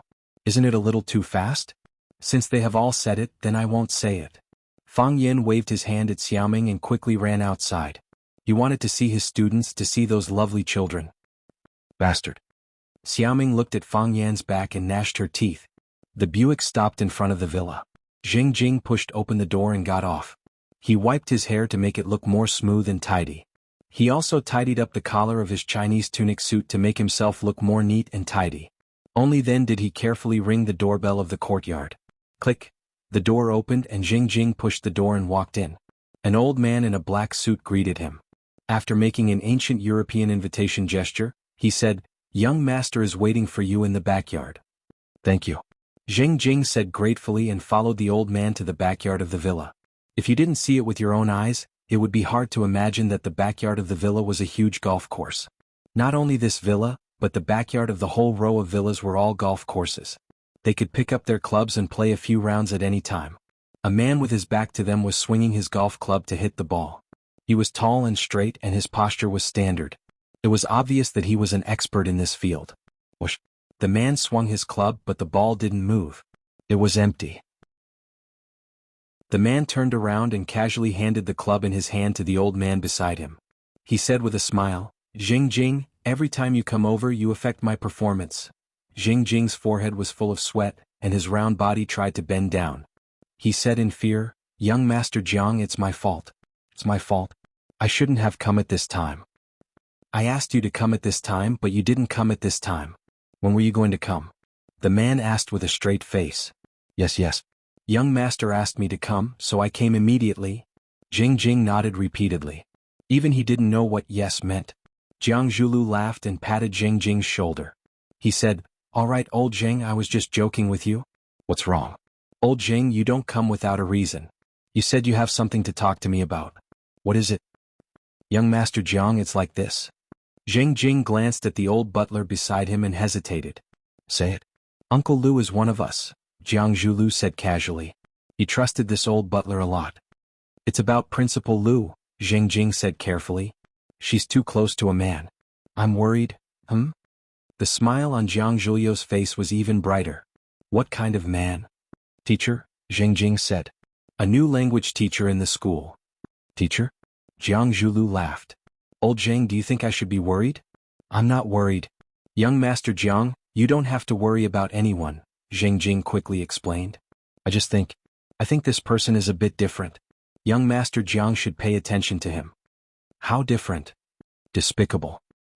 Jiang Zhulu looked at Jing Jing in surprise and asked, "What kind of evaluation is that?" "Young Master Jiang, this is what I really think. How should I put it? If I had to find a word to describe him, the first word I would think of would be despicable. He's really annoying." "If that's the case." Jiang Zhulu looked at Jing Jing with a faint smile. "Why should I pay attention to such a despicable person? Maybe men don't like him, but women will probably like this kind of man, right?" Jing Jing said uncertainly. In any case, he didn't like Fang Yan a million times in his heart. Before he came, he was Lu Chaoga's #1 confidant. After he came, not only did he steal his flattering lines, but he also made Lu Chaoga alienate him more and more. Because of him, Lu Chaoga reprimanded him several times mercilessly. He felt that his pride was hurt. Fat people were also human, okay? How uncomfortable would it be for them to treat him like this? Jiang Zhulu looked at Jing Jing thoughtfully and said, "Do you think it's possible for Lu Chaoga to fall in love with such a despicable person?" "Principal Lu did a lot of things for him," Jing Jing said. "Really? Tell me about it," Jiang Zhulu said with great interest. "Several times he got into trouble, it was Principal Lu who came forward to protect him. This time he was expelled from the school, but Principal Lu. If you don't finish your sentence next time, don't ever say the second half of it," Jiang Zhulu said. Principal Lu wanted to leave with him. She also said that if he left, she would also leave, Jing Jing said hurriedly. "Old Jing, that's right. I hate beating around the bush when I speak," Jiang Zhulu said with a smile. He waved to the butler, and the butler immediately gave him the golf club. Jiang Zhulu took the club, clenched it with both hands, and suddenly smashed it towards Jing Jing's head. Jing Jing was caught off guard and was attacked. He covered his face and fell to the ground, crying in pain. Jiang Zhulu didn't intend to let him go so easily. He waved the club and hit his face again and again. Jing Jing held his head with both hands and screamed. Jiang Zhulu didn't stop until the club flew out of his hand. He took the white silk handkerchief from the old butler and wiped his hands. He squatted down and looked at Jing Jing's scarred face. He reached out and pulled him up from the ground. He asked with concern, "Old Jing, are you okay?" "I'm fine." "Young Master Jiang, I'm fine," Jing Jing said with a sobbing tone. "It's good that you're fine. I'm just a person with a bad temper," Jiang Zhulu said apologetically. "But if you let me vent, it'll be fine. Isn't that right?" Yes. I understand. "Old Jing, you're so disappointing. I put you in this position so that you can take good care of Lu Chaoga. What happened? You didn't even tell me that such a big thing happened?" "Things happened too fast. I didn't have time." "How fast?" "That Fang Yan. He came here 2 days ago." 2 days. The smile on Jiang Zhulio's face froze. 2 days and Lu Xiaoga is leaving with him? Yes. Jiang Zhulu was silent. After a long time he suddenly asked, "Old Zheng, what kind of person do you think I am?" "A charming person." No, you're not telling the truth." Jiang Zhulu waved his hand. There was an inexplicable sense of ridicule on his handsome face. "I'm a pervert. Am I right? Tell me, is this B*TCH afraid of a pervert?" "He must be afraid." "He must be," Zheng Jing said. "That's good." Jiang Zhulu nodded in satisfaction. "It seems I should have a good talk with him. I wonder, does this B*TCH have a sword that can save his life?" Chapter 33. Jingxing Tea House. Fang Yin personally boiled the water to make tea. He filled the cup in front of Huang Wenxiang with the teapot and said with a smile, "The conditions here are too simple. If there's a chance in the future, I'll definitely make a cup of good tea to entertain the distinguished guests." "What kind of distinguished guest am I?" Huang Wenxiang said with a smile. He took a sip of the tea and said, "You don't say. The tea brewed by Mr. Fang really tastes different. I saw that Mr. Fang's tea brewing technique is quite skilled and exquisite.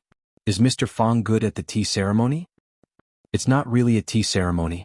I'm influenced by the elders in my family and usually like to drink tea with them. After drinking a lot and seeing a lot, I more or less understand it." Fang Yin looked at Huang Haoren, who was sitting next to him and willing to be a supporting character, and said, "Haoren, do you like tea?" "Yes," Huang Haoren said. "But the students in the class all like to drink Coca-Cola." "Maybe they'll like tea in the future too," Fang Yin said with a smile. "What do you have in mind?" Huang Wenxiang asked. He was a reporter, so he was extraordinarily sensitive to the subtext that could be hidden in every sentence. "I'm going to let them know some knowledge about the tea ceremony," Fang Yin said with a smile. "The tea ceremony is the quintessence of Wuxia. Brewing tea and drinking it can calm people down, cultivate their character, and improve a person's personal quality and cultural accomplishment. It's a pity to lose such a good thing. It can't be passed down by one person, nor can it be passed down by one family. If a group of people and a country were to pass it down, why would we worry that the tea ceremony of Wuxia can't be carried forward? But the tea ceremony technique is not in the scope of the language textbook. If you teach this, aren't you afraid of being expelled from school again?" Huang Wenxiang asked doubtfully. Fang Yin did not answer Huang Wenxiang's question. Instead, he looked at Huang Haoren and asked, "Huang Haoren, do you think the students will like the tea ceremony lesson?" "Yes." Huang Haoren's eyes lit up. "I'm sure many students will like it. Do you think this is good for you?" Fang Yin asked again. "Yes," Huang Haoren said. "We're also willing to learn some extracurricular knowledge. We also want to learn things that interest us, but there's too much content in the textbooks and too much extracurricular homework. We don't have the time or the channels, so we can only leave it at that. Actually, the students like these things very much. Why did the dance club and taekwondo club have so many members? Isn't that proof that everyone likes these things?" Fang Yin was very satisfied with Huang Haoren's answer. Only then did he say to Huang Wenxiang, "Because there is no test as a teacher, he doesn't teach. Is this really for the good of the students?" But now all the schools are only using fractions. If you delay the students' studies, who says that students who learn the way of tea can't get high marks? Fang Yin retorted.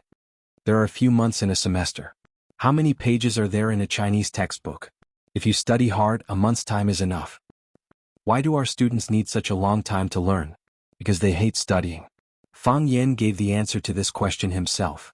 They spend all day memorizing who was born and who died in what year. This essay represents the author's point of view. This poem expresses the poet's state of mind. The person has been dead for so many years. Who knows what the author's point of view is expressed in the essay?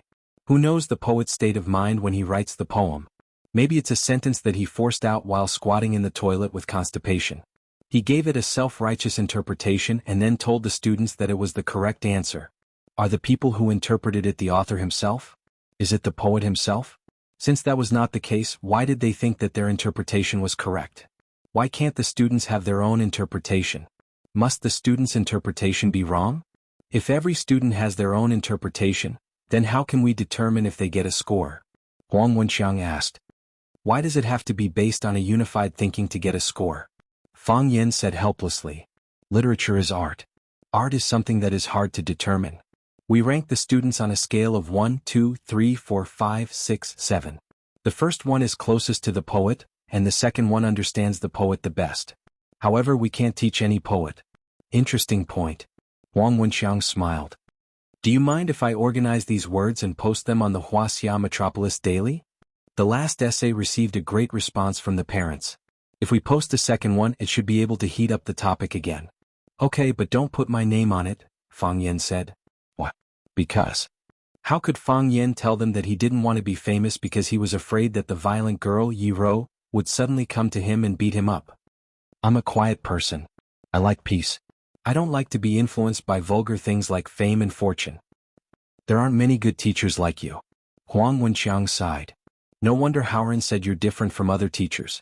If I had 40 students, I would want to teach 40 geniuses in different fields, not the same type of talent, Fang Yan said. That's why I'm different from other teachers. Mr. Fang is of noble character and unquestionable integrity. Do you get paid for your essay? Yes. I'll give my payment to Haoran to buy a book. No. The payment is yours. I'll have Haoran bring it to you. You're too polite, Mr. Huang. You're welcome, Mr. Fang. There were 2 Chinese classes in the afternoon, so Fang Yan didn't get off work early. When he was sitting in the office reading, Qin Dehai walked in with a teacup in his hand. Mr. Qin, you're here. Team leader Qin, how come you have time to inspect our Chinese team? Old Qin, have some tea. I brought some camellia from my hometown. It's fragrant. Qin Dehai was the team leader of the first-year mathematics team and the homeroom teacher of Class 9. He was on good terms with the vice principal, the dean, and other school leaders. Therefore, he was a good person to suck up to among the ordinary teachers of no rank. Qin Dehai smiled and greeted the teachers. Then he stood in front of Fang Yan and looked down at him. He said, Mr. Fang, these are the leave slips from Zheng Guodong, Qin Tao, and Li Yang. They're not feeling well, so they asked for leave from me. I told them to go back and rest. After Zhu Fang fell into the water, Zheng Guodong, Qin Tao, and Li Yang ran to Fang Yan and mocked him. They were so sarcastic that they almost got into a fight with the other students who were on Fang Yan's side.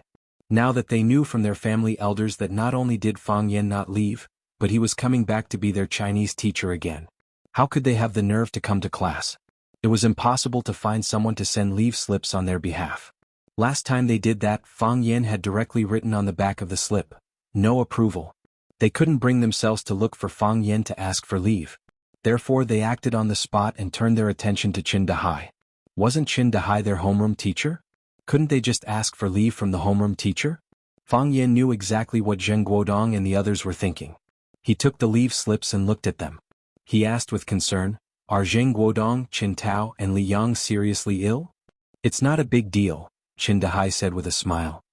He thought to himself, Fang Yan, I'd like to see how long you can be so arrogant.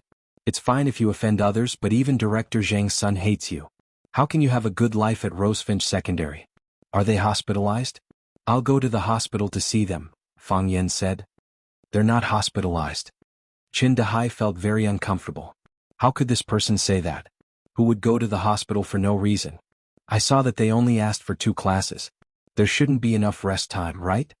Fang Yan looked at the class schedule on the table and said, the first 2 classes tomorrow are my Chinese class, and the whole afternoon the day after tomorrow will be my Chinese class.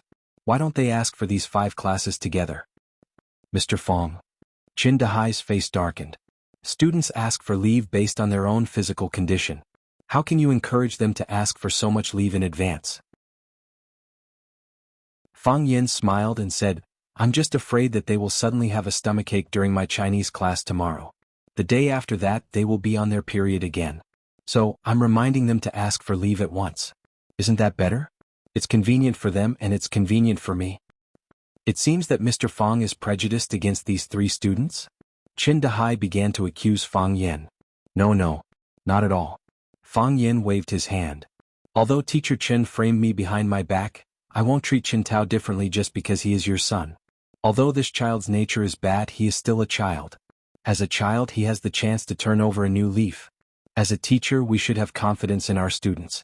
Fang Yan, how can you say that? Whose nature is bad? Who framed you behind your back? Qin Tao's nature is bad. Teacher Qin framed me behind my back. Fang Yan smiled bitterly. We are all colleagues.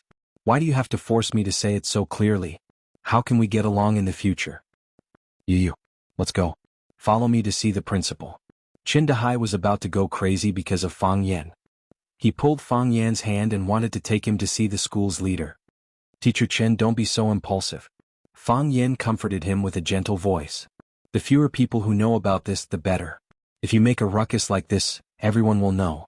It won't be good for you and Qin Tao. Qin Tao is still a child.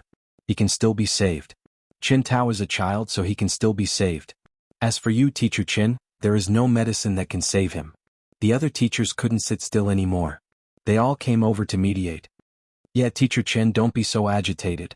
Let's talk this out. Fang Yen, you're too much. How can you talk to Team Leader Chen like that? How did Team Leader Chen frame you? If you have the ability, tell us. You have no hair on your mouth and you're not reliable. I really don't know why the school recruited such a child. I say, everyone.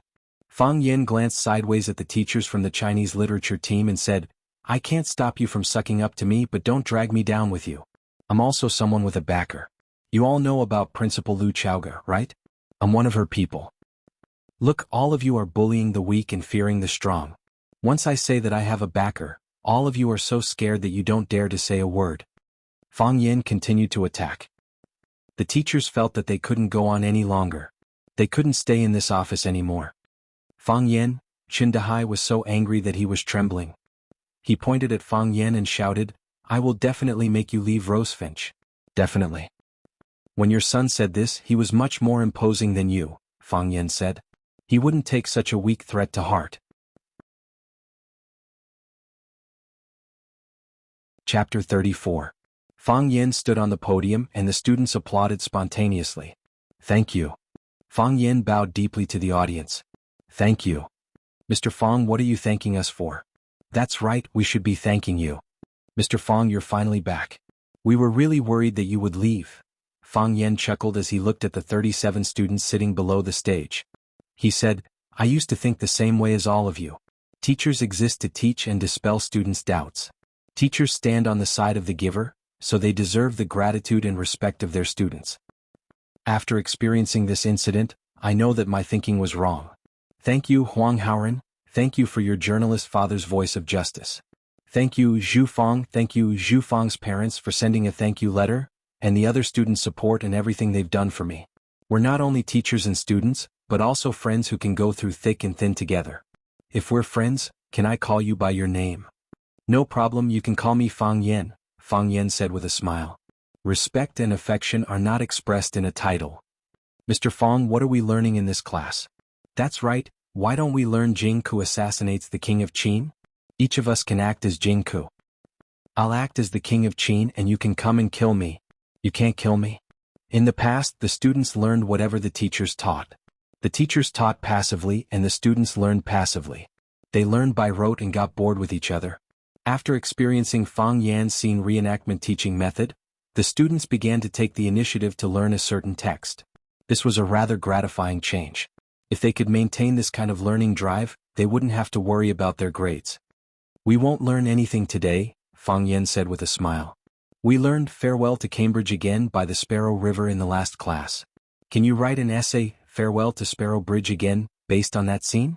Although you are only in your first year of high school, you will leave Rosefinch one day and enter a higher school to further your studies. Think about it, at that time when you really had to leave the Vermilion Bird, how would you feel? There's no time limit and no word limit. As long as it's the work that you think you're most satisfied with, you can submit it to me as your homework. Once I've collected all of your works, I'll read them out one by one. Then we'll vote for the 3 best works. The best work will be awarded the title of Outstanding Poet in Class 9, and you'll get an extra mark on your language grade. Alright, he could also use this point to exchange for a leave of absence from his language class. If you don't want to listen to me, we don't want to exchange for leave. Who would be willing to take a leave from Mr. Fang's class? Exactly. If he wanted to take a leave of absence, he should have taken another class. For example, math class. Everyone, you have to vote for me. My work will definitely be a masterpiece. After joking around for a while, the students began to meditate. Some of the quick-witted ones had already started writing on the paper with their pens. Most of the students lowered their heads and meditated, searching for the aura called inspiration. There were even 2 students who stood up from their seats and paced back and forth in the classroom, but Fang Yen did not bother with them. Artistic creation should have no restrictions and boundaries. Fang Yen moved a chair to the back, leaned against the wall and dozed off. It's so comfortable to be a teacher. Fang Yen sighed in his heart. If he were still at home, his father would probably force him to practice kung fu again. He really didn't understand why he kept practicing when he couldn't beat Yi Gentle no matter how much he practiced. Fang Yen thought that the next time he saw Yi Gentle, he would compete with her in reciting 300 Tang poems. Whoever could recite more would be the winner. In fact, on the day of the duel when Fang Yen was 18 years old, he also asked Yi Gentle to do the same.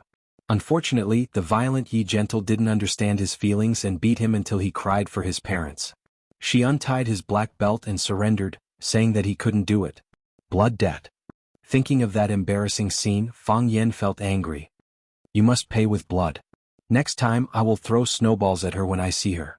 I can't do close combat, but I can at least gain some advantage by attacking from a distance, right? Fang Yen couldn't help laughing when he thought of how he had smashed Yi Gentle's head with a snowball and how she had cried and begged him for mercy. Mr. Fang, wake up. Huang Haoren shook Fang Yan's arm and shouted. Fang Yen opened his eyes and found more than a dozen students gathered in front of him. More students looked at him in surprise as if they were looking at a yellow-skinned ET. Why are you all looking at me? Fang Yen felt that his face was damaged. I just took a nap for a while. How did I fall asleep? Didn't I ask you to write poems? All of them have been handed in. Huang Haoren pointed at the stack of papers on Fang Yan's chest and said, It was wet with your saliva. What poem, wet or not? Fang Yen grabbed the stack of poems and looked at it. Sure enough, several of them were wet with saliva. It's disgusting. This was his first reaction. But after thinking that it was his saliva, it became easier to accept.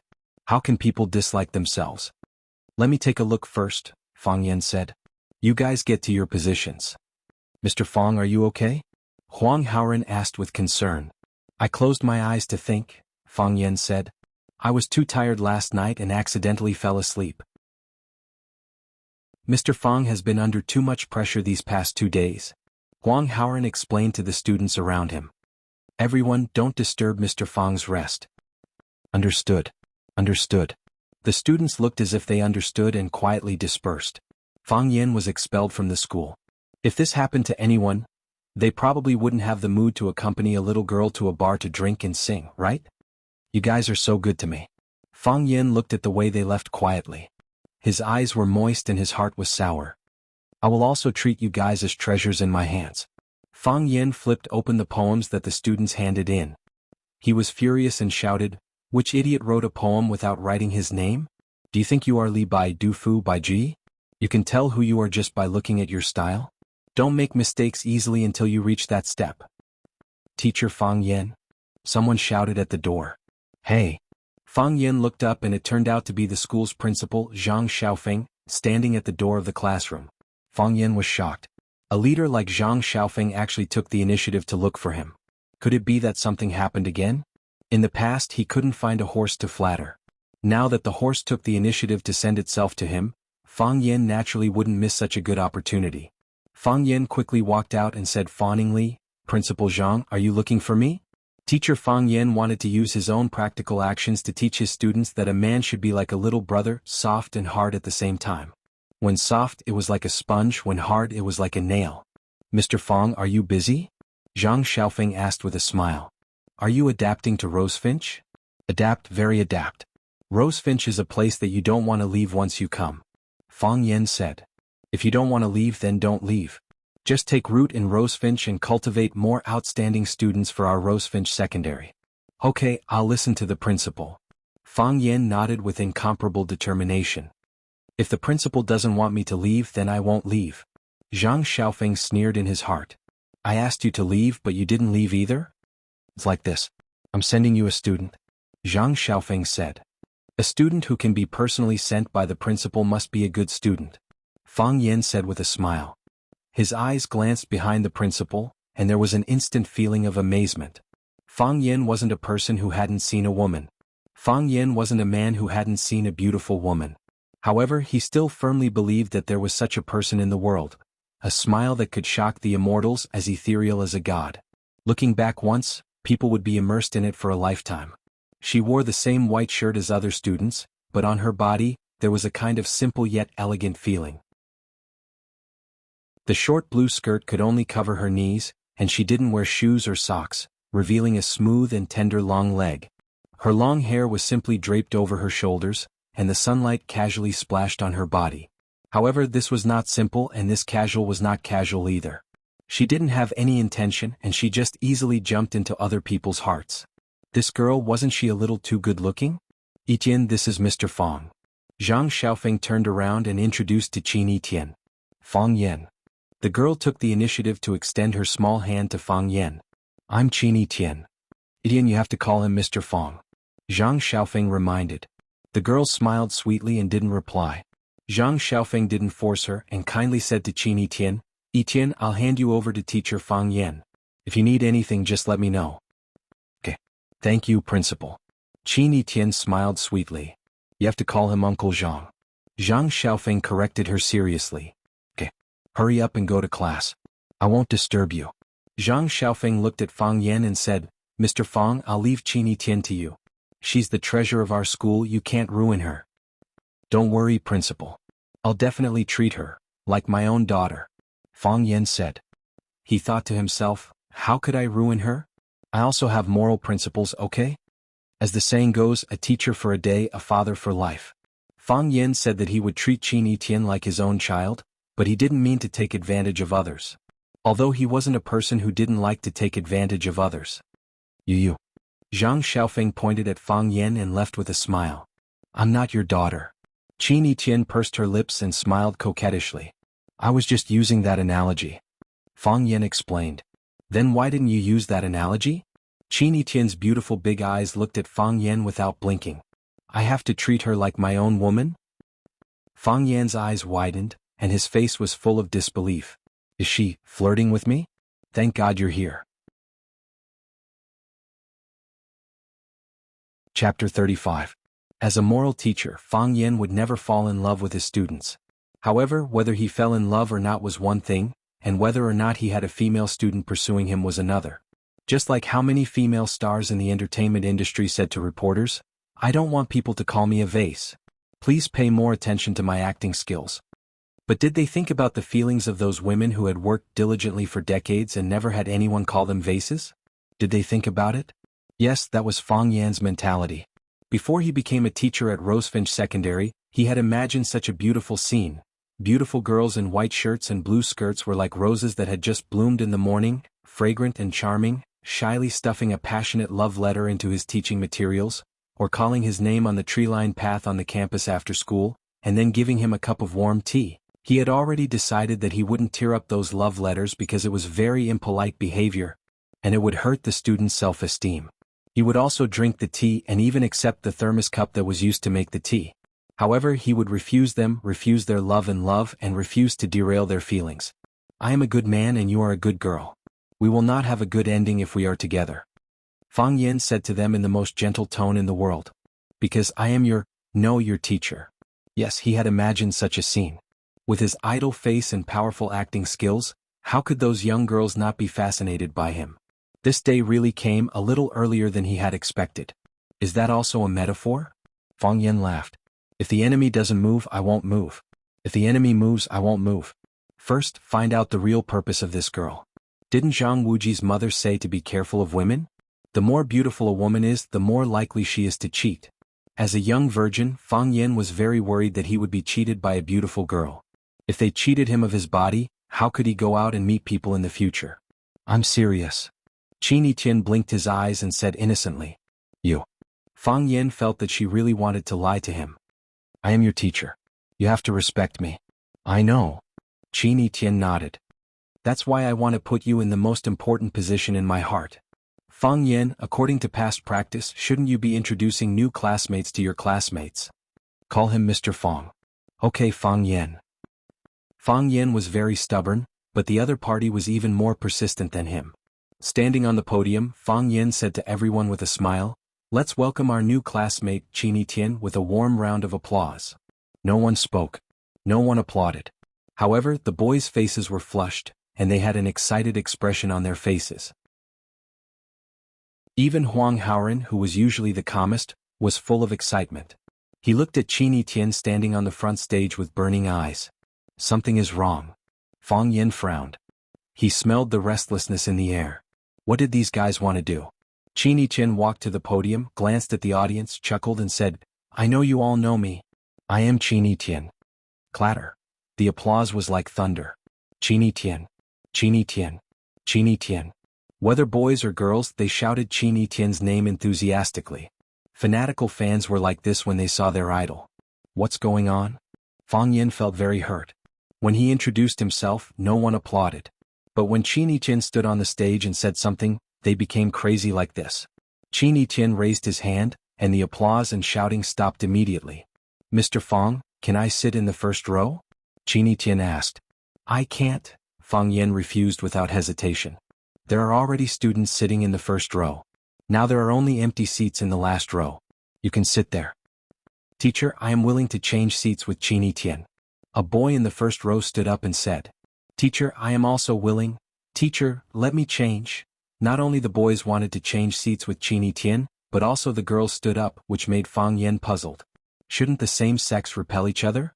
The seat one sits in has nothing to do with age, nationality, gender, or appearance.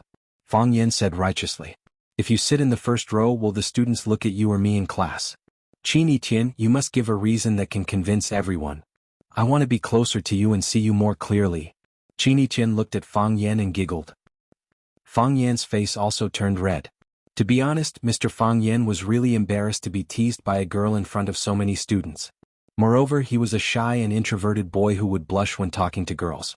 Fang Yin didn't answer, but the students' emotions were ignited by Qin Tian's answer. Qin Tian, good job, we support you. No wonder you are our goddess Rosefinch. Even the way you pick up men is so powerful and domineering. Qin Tian, you are so great, I like you.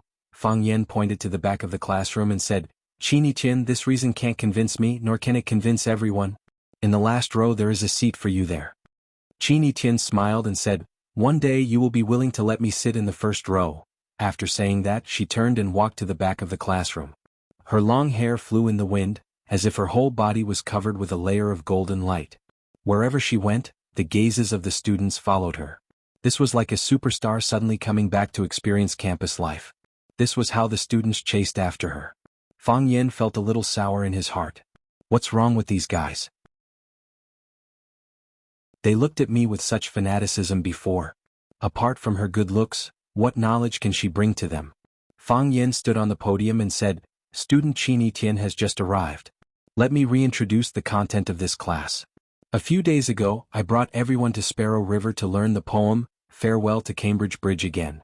In the last lesson, I had everyone write a poem, Farewell to Sparrow Bridge Again, based on the situation. Everyone here, including myself, will leave Vermilion Bird. There will be a day like that. When you leave Rosefinch, what will your mood be like? Of course, you can write about parting feelings, teacher and student relationships, or love. Now, I am holding their works in my hand. I will read them out one by one, and in the end, everyone will rate them. The 3 poems with the highest scores will be given 1 point to the authors. Student Qin Tian has just arrived, so he doesn't need to participate in this evaluation. After saying that, Fang Yin began to read the poem. In the past, students only learned poetry. Who would have thought that they would write poems? Therefore, the poems written by many students were really boring and dry to the extreme. For example, a student named Yi Xiaoyu wrote, Farewell to Sparrow Bridge Again.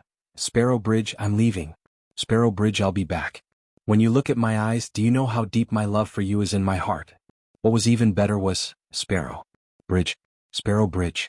The reason why Sparrow Bridge was called Sparrow Bridge was that it looked like a bird. Of course, there was no lack of good works.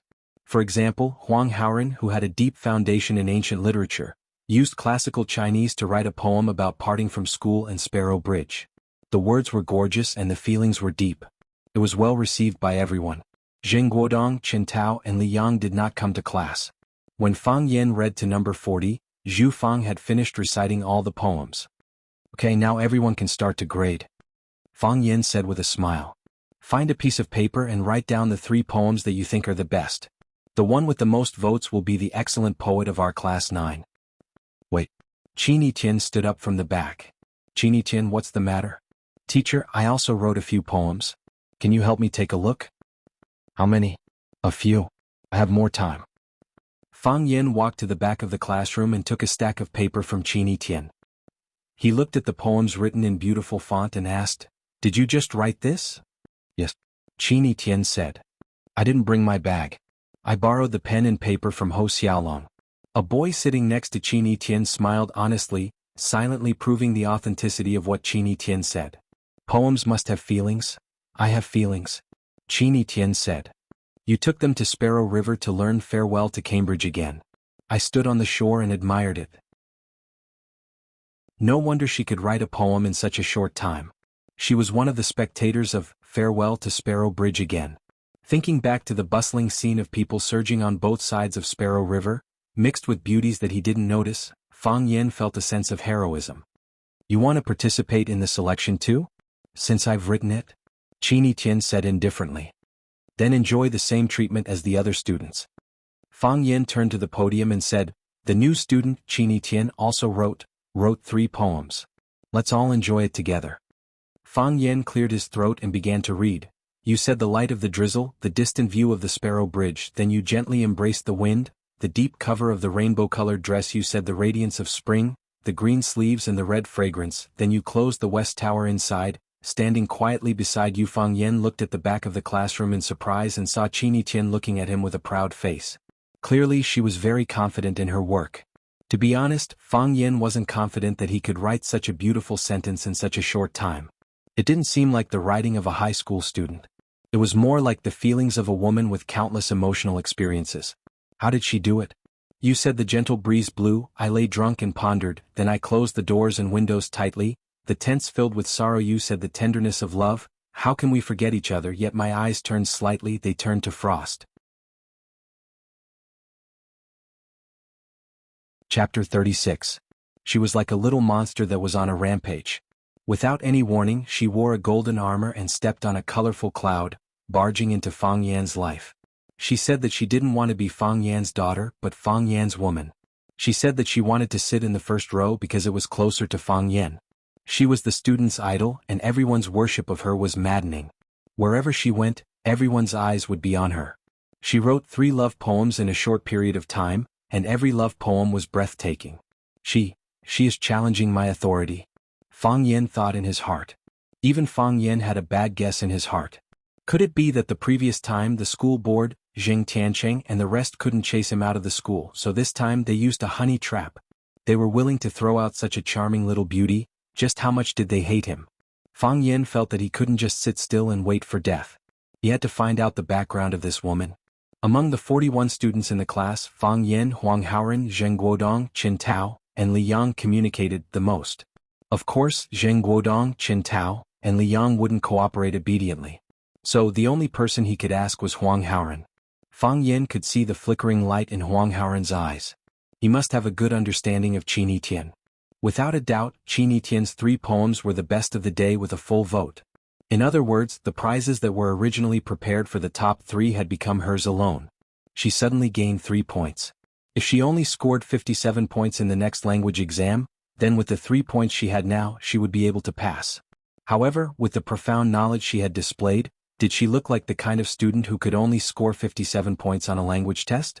Fang Yen felt that what he should be worried about now was that if she scored 98 points on the language test, plus the 3 points she had now, would he have to give her 101 points? Forget it, I can only exchange it in batches. Or maybe he could deduct more points from her when he marked the exam paper. After class, Fang Yen shouted, Huang Haoren, come out with me. Huang Haoren was the temporary representative of the Chinese class, so it was only natural that Fang Yen would look for him to discuss matters. Huang Haoren quickly got up and didn't forget to look back at Qin Tian before leaving. Fang Yen brought Huang Haoren downstairs to the middle of the school's English corner. He asked, Huang Haoren, what's the matter with that Qin Tian? Huang Haoren was shocked. His face turned red and he stuttered, Mr. Fang, I what? Just say it. You're a man, why are you being so wishy-washy? Fang Yen said in a bad mood. I do like Qin Tian, but this time it was Fang Yan's turn to be shocked. He brought Huang Haoren out to find out more about Qin Tian. How did he find out that he was a teenager in love? Classmate Huang Haoren, this matter? Mr. Fang, I'm not the only one who likes Qin Tian. All the boys in the school like Qin Tian. Huang Haoren sold out all the boys in the school. Even the most advanced rocket couldn't catch up with this speed. Why? Fang Yen asked. Huang Haoren raised his head and looked at Fang Yen. He didn't understand what he meant. Is Qin Tian famous in the school? Very famous. Huang Haoren became excited and said, "She's very famous in the entire Huaqing. This year, because she's going to apply for Rosefinch, countless people followed her to apply for Rosefinch, including the top students in the city. This year, Rosefinch has the highest enrollment rate in years." "You're one of them?" Fang Yin asked with a smile. Huang Haoren was a little embarrassed. He adjusted his glasses and said with a red face, "I think Rosefinch is very suitable for me. I was lucky enough to meet Mr. Fang." "Why is she so famous?" Fang Yin asked. "Because she's a genius," Huang Haoren said without hesitation. "In what way?" "Everything." Fang Yin shook his head and said, "Huang Haoren, I heard from your father that your future dream is to become an excellent news reporter. What are the 3 elements of a reporter? Fast, accurate, and fresh. You can't be replaced by personal feelings.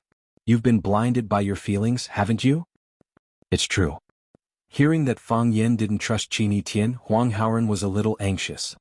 Qin Tian is really a genius. This is recognized by everyone. Don't think that she's only in her first year of high school. Even the second and third year students call her senior sister Etienne. This kind of feels like a gangster boss. Fang Yin thought in his heart. After listening to Huang Haoren's explanation, Fang Yin felt that he should understand more clearly what made Qin Etienne, this student, different from others. He found a stone bench and sat down. Then he patted the seat next to him and said, "Sit down and tell me." Huang Haoren didn't sit down. He stood in front of Fang Yin and said with a smile, "Do you know? Qin Etienne is a legend in the world of elementary school. She studied in number 1 middle school. Number 1 middle school is the best middle school in Huaqing. The students there all have good grades and there's a lot of pressure. However, everyone's goal is to get second place because the first place belongs to Qin Etienne. She studied in our number 1 middle school for 3 years and was the champion of the whole grade for 3 years. What's more, she was first in every subject in the whole grade. She didn't show any signs of being biased. At that time we felt that nothing could stump her. Even some Olympiad math questions that the teacher deliberately asked were easily solved by her.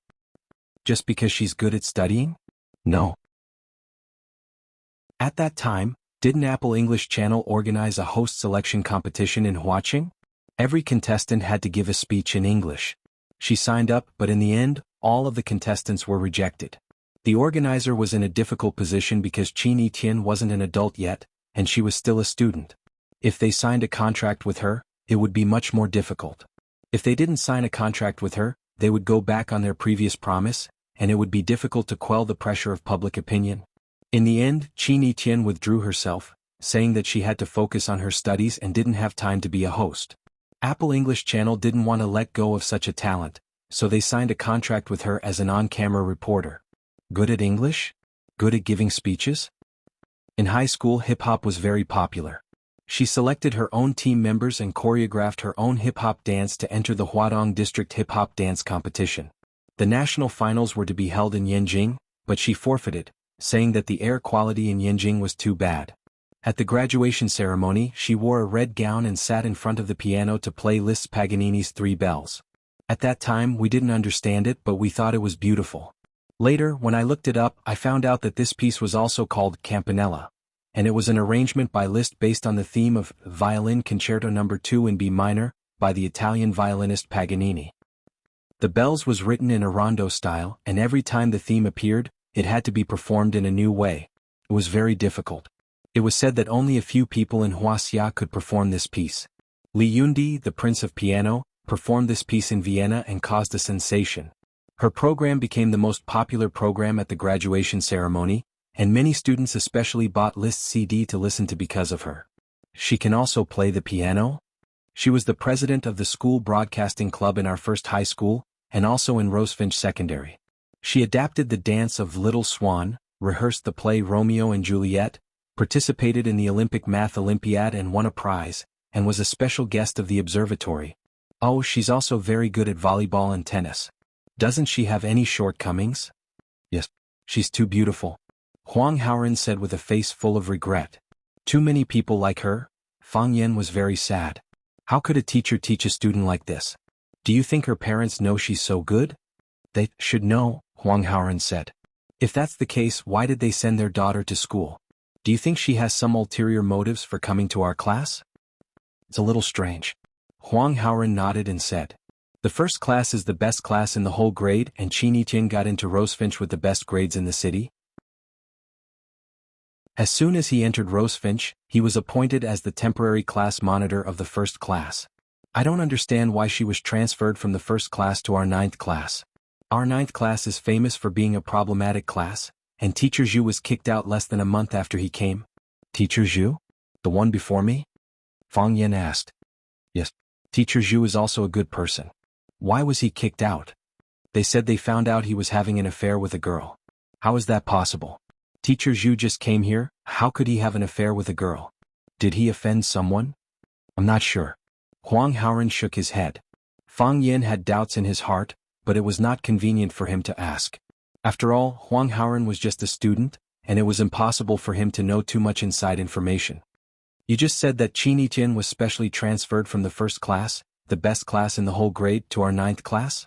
Yes. Huang Haoren nodded. Mr. Fang, didn't you know Qi Tian before? Listen, this question really hurts one's self-esteem. I am a teacher and they should know me first. How can they ask me to know every student? No, I don't, Fang Yan said. Why do you think Qi Tian transferred? Why did he come to our ninth class? Maybe. Huang Haoren wanted to say something but stopped. Maybe what? Maybe she fell in love with one of the boys in our class? Huang Haoren lowered his head and said shyly. Fang Yan looked at Huang Haoren with gentle eyes and said earnestly, Huang Haoren classmate, students still have to focus on their studies. Huang Haoren widened his eyes and looked at Fang Yan and said, Mr. Fang, I thought you wouldn't say this. Yes. Fang Yan nodded. I will tell your parents.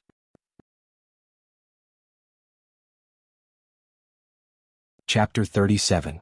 The bell rang and Huang Haoren returned to the classroom. Fang Yan sat on the stone chair lazily, feeling uneasy. Qi Tian, are you the reinforcements brought by the monkey? Are you thinking of me? A girl sat beside Fang Yan and asked aloud. Yes. Fang Yan replied, Why did you run out? It was class time, but Qi Tian appeared in front of Fang Yan. This girl skipped class as soon as she came? Isn't she too arrogant? Maybe there are some things that Huang Haoren didn't say clearly? Qi Tian said. I didn't ask him anything. Fang Yan hurriedly explained. What's wrong with this girl? Does she think she can understand everyone's mind? Did you notice that there's a sign on your head that says, you're trying to expose yourself? Qi Tian asked. That's right. Confessing without being pressed is exactly what people like you are. Okay. Fang Yan was too lazy to hide it. What didn't he say clearly? I have an agreement with Rosefinch Secondary that I can attend all the teachers' classes if I want to, and I can leave freely if I don't want to, Qi Tian said. He doesn't know this and you definitely don't know this. You're so arrogant, what do you want the teachers to think? That's their business. Qi Tian smiled. They'll feel a little uncomfortable in the short term, but they'll get used to it after a long time. If you can't change others, then work hard to change yourself. Fang Yan looked at Qi Tian's almost perfect side profile and said, I don't understand, why did you transfer from class 1 to class 9? For you, what's the difference between class 1 and class 9? In other words, isn't class 1 more suitable for you than class 9? When you brought the students of class 9 to the Sparrow River to learn farewell again, I happened to be sleeping in the grass by the river. You're the first one to come out and stand on Baldy's broken ship. At that time the sun was bright and you were covered with a layer of gold. You read poetry and you make gestures. She looked a little silly and a little sad. I felt like I was hallucinating. I couldn't tell if this was reality or a dream. So you decided to follow a great teacher like me? Fang Yan couldn't help but feel proud. It seemed that a farewell to Sparrow Bridge again had made him an instant hit in Rosefinch Secondary. He had to work harder and bid farewell to Sparrow Bridge School a few more times. Qi Tian shook his head and said, You can't teach me. Fang Yan swore on Yi Ro's honor that if this woman wasn't a woman, he would jump up and beat her up. What do you mean you can't teach me? Why can't I teach you? Do you mean to say that you are more powerful than the teacher? It's fine if you are more powerful than other teachers, but can you be more powerful than me? The reason I came here is... Qi Tian bit his lip and said very frankly and directly, I have a premonition that I will like you. Is this a confession? It must be. Qi Tian, don't joke about this kind of thing with the teacher, Fang Yan said angrily. Fang Yan, you don't have to test me. Qi Tian looked at Fang Yan with certainty. Without any shyness or evasion he said, That's what I think. I never need to hide myself. I am your teacher. Fang Yan said. So what? Qin Tian said disdainfully, as if he didn't care about Fang Yan's identity as a teacher at all. Are there any cases of teachers and students falling in love and marrying each other in history? Besides, I just feel that I will like you. I just feel that you are a little different from other boys. Whether I will like you or not depends on your performance and what I see with my eyes, Qin Tian said indifferently. This feeling will become stronger and stronger, or it may become lighter day by day. Who knows? Just for this, you deliberately changed classes? Fang Yan felt that it was difficult for him to understand the psychology of girls nowadays. What were they thinking? Love. Qin Tian looked up at the sky and said softly, although I don't think it is very important, isn't it good to experience the feeling of falling in love? Sorry, Fang Yan said. I don't have time and obligation to accompany you to experience it. Qin Tian giggled. What are you laughing at? Fang Luo was a little angry. Fang Yan, how do you know that you won't like me? I will definitely not like you. Is that so? Qin Tian clapped his hands and stood up, saying, Fang Yan, while I am watching your performance, you should also watch me. There are some things that you can't control. At that time, you will know that the identity of a teacher is really not worth mentioning. Qin Tian waved his hand at Fang Yan and said, Fang Yan, see you in the next class. Call me Mr. Fang. No. Qin Tian refused. I won't call you Mr. Fang. Because I can't teach you? That's not true. The teachers of Class 1 can't teach me either, but I am still willing to give them enough respect. Qin Tian turned around and explained this matter seriously with his delicate and flawless face. I won't call you teacher. We are in an equal relationship. If I call you teacher, it will only widen the distance between us. Huang Haoran told you that I am not stupid, right? This kind of multiple-choice question is not difficult for me. After saying these words, Qin Tian held his head high and swaggered away like a proud little swan. Fang Yan's whole body was lying on the stone chair. He pulled out a green foxtail and put it into his mouth, saying with a sneer, Qin Tian, you dare to provoke my dignity? I'm really King excellent. After school in the afternoon, it was the most crowded time of the school gate. Of course, Fang Yan couldn't squeeze the school gate with the students, so he got off work early. Fang Yan now had the teacher's certificate of Rosefinch Secondary. He pinned the certificate to the chest of his clothes and proudly walked past the envious eyes of the security guards at the gate. He felt that his life realm and the standard of life had been improved and sublimated again. Before, he needed to register at the security guard post when he went in and out, and the security guard called to report to the inside. It was really too troublesome. Soon Fang Yan's good mood turned bad. Because as soon as he walked out of the school gate, he was surrounded. A blonde pointed at Fang Yan and shouted, It's Fang Huahua. Slap. The blonde's head was slapped. Brother Wolf came over with a group of people and said with a sneer, He is not Fang Huahua, he is Fang Yan. Yes, it's Fang Yan. Don't change your name, don't you have any shame?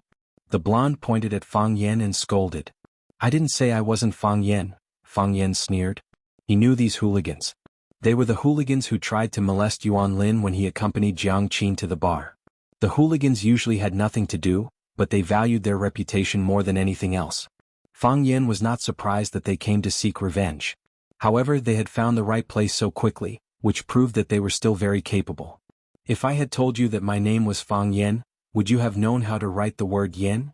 Boss, he said we didn't know how to read, a bald man said angrily. Slap. The bald man was also slapped on the head. I know, Brother Wolf said angrily. Brother Wolf stared at Fang Yan fiercely and said, Fang, we meet again. Don't act like you know me. Do I know you? Fang Yan said disdainfully. But I know you. Brother Wolf pointed to his chest and said hatefully, Do you remember when you stepped on this spot? Fang Yan was amused and said, Now that you've reminded me, I do remember. How can I not remember? When you were lying on the ground and looking down at me, didn't you think I was handsome? Fang Yan, sure. Fang Yan put his finger to his mouth and motioned for them to be quiet. Lower your voice. What? Are you afraid? Brother Wolf obviously misunderstood Fang Yan's meaning. Afraid that we will make things worse and affect your reputation? Afraid that you can't keep your job? Brother Wolf was very proud. Yes, we are here for this goal. You hurt me and you want to laugh it off? There are no doors or windows. You think too much. Fang Yan waved his hand. Your voice is so loud that people will misunderstand that I am as uncultured as you. What is that saying again? A person's opponent determines a person's achievements. To see whether a person is good or not, it depends on who his opponent is. If there is any conflict, we can deal with it in private. It is not good for you to come to the school gate and insult me in broad daylight. What was a battle of words? After being a gangster for so many years, Brother Wolf finally understood the power of these 4 words. In their circle, people scolded with, "Your mother, my mother, your mother." It was direct, but it was like scratching an itch through one's boot. Because these words were too familiar to them. Usually, if they did not mention their mother, they would feel like there was no chili in their meals, no hair gel in their hair, no coquettish women in the bar. They always felt that something was missing. On this day this year. At this moment. The man standing in front of her didn't say a single vulgar word. He didn't mention father, or mother, but why did he make her feel suffocated? She had the urge to chop him into meat paste and knead him into a meatball? Brother Wolf wanted to say something in response, or perhaps say something more powerful and hateful. However, his face was red, the muscles on his cheeks kept twitching, his eyes were red and tears were about to come out, but he could not say a word. For the first time he felt that it was such a stupid decision to quit school early. Uncultured, it was terrible. Chapter 38. Dang, Fang Yen got off work 2 minutes earlier so that he could avoid the rush hour after school. However, because of these hooligans' delay, the precious 2 minutes that Fang Yen had specially prepared for himself were wasted. As the school bell rang, the originally quiet school suddenly boiled up. The students were like wild horses that had broken free from their restraints, rushing outside with a loud bang. Rumble, the whole school shook because of this. The students rushed to the school gate and were immediately attracted by Fang Yen and the hooligans around him. Hey, isn't that the language teacher of the 9th class? Yes. He is Fang Yen, I saw him at the Bird River, so handsome. Did he provoke the hooligans in the school? Those people are not good people at first glance. Li Ziqiang was the leader, and a leader must have the style of a leader. Therefore, every time when it was time to get off work, he would slowly pack up the things on his desk, and when the students and teachers were almost gone, he would go downstairs to go home. Today, as usual, when he heard the school bell ring, he was still holding a book, The Importance of Student Education, with great interest. Bang! His office door was forcefully pushed open from the outside. Before he had time to get angry, a young teacher had already said anxiously, "Dean Li, someone is causing trouble at the school gate. They've blocked the school's main gate." Someone is causing trouble? Li Ziqiang stood up with a whoa. He was the school's dean and also in charge of the school's security. Where's the security department? Didn't they send someone out to deal with it? Dean. A big man in a security uniform trotted in and said, "Dean, I'm here." "Zhao Daju, what are you doing? Something happened outside the school, why didn't you send someone to deal with it? What are you doing here?" "Dean, don't be agitated." Qin Dahai, the head of the first-year mathematics group, slowly walked into the office and said with a smile, "I asked Chief Zhao to come with me. I think it's better to report this matter to the dean first." "Old Qin, what's going on?" Li Ziqiang asked doubtfully. Qin Dahai looked at the young teacher who broke in first and said, "Little Qing, you get off work and go home first." "Okay, Teacher Qin," the young man answered and tactfully closed the door. He knew that he didn't need to participate in the following meeting. "Old Qin, what's going on?" Li Ziqiang looked at Qin Dahai and asked, "Director, do you know who those hooligans are blocking outside?" Qin Dahai asked with a smile. "Isn't he our student?" Li Ziqiang asked. "Bah, what kind of student is he?" Qin Dahai said viciously. "It's that bastard Fang Yen. I don't know what kind of person he provoked outside, but now that they've come to seek revenge, he'll have a taste of his own medicine later." "Fang Yen?" Li Ziqiang asked. He immediately understood why Qin Dahai brought the security chief to see him. It was said that a useless scholar was a scholar.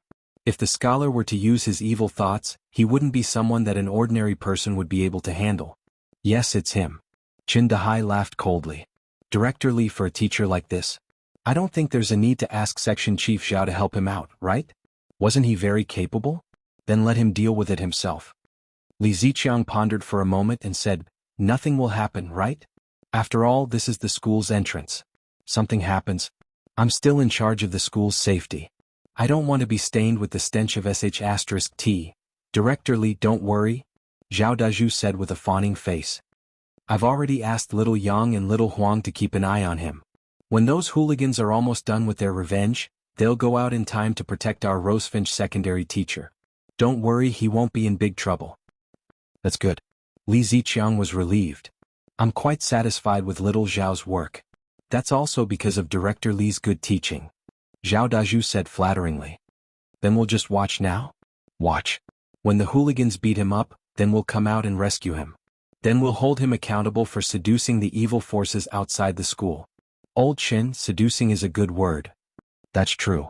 We're in the field of education. Our words and actions should be based on the integrity of an educator. The three looked at each other and laughed. Zheng Jing knew that Lu Chaoge was prejudiced against him, but he couldn't do anything to change it. He was a spy sent by that person. He knew that, and so did Lu Chaoge. Think about it, who would want to have a good relationship with someone who watched their every move all day long? Therefore Zheng Jing was more careful when facing Lu Chaoge.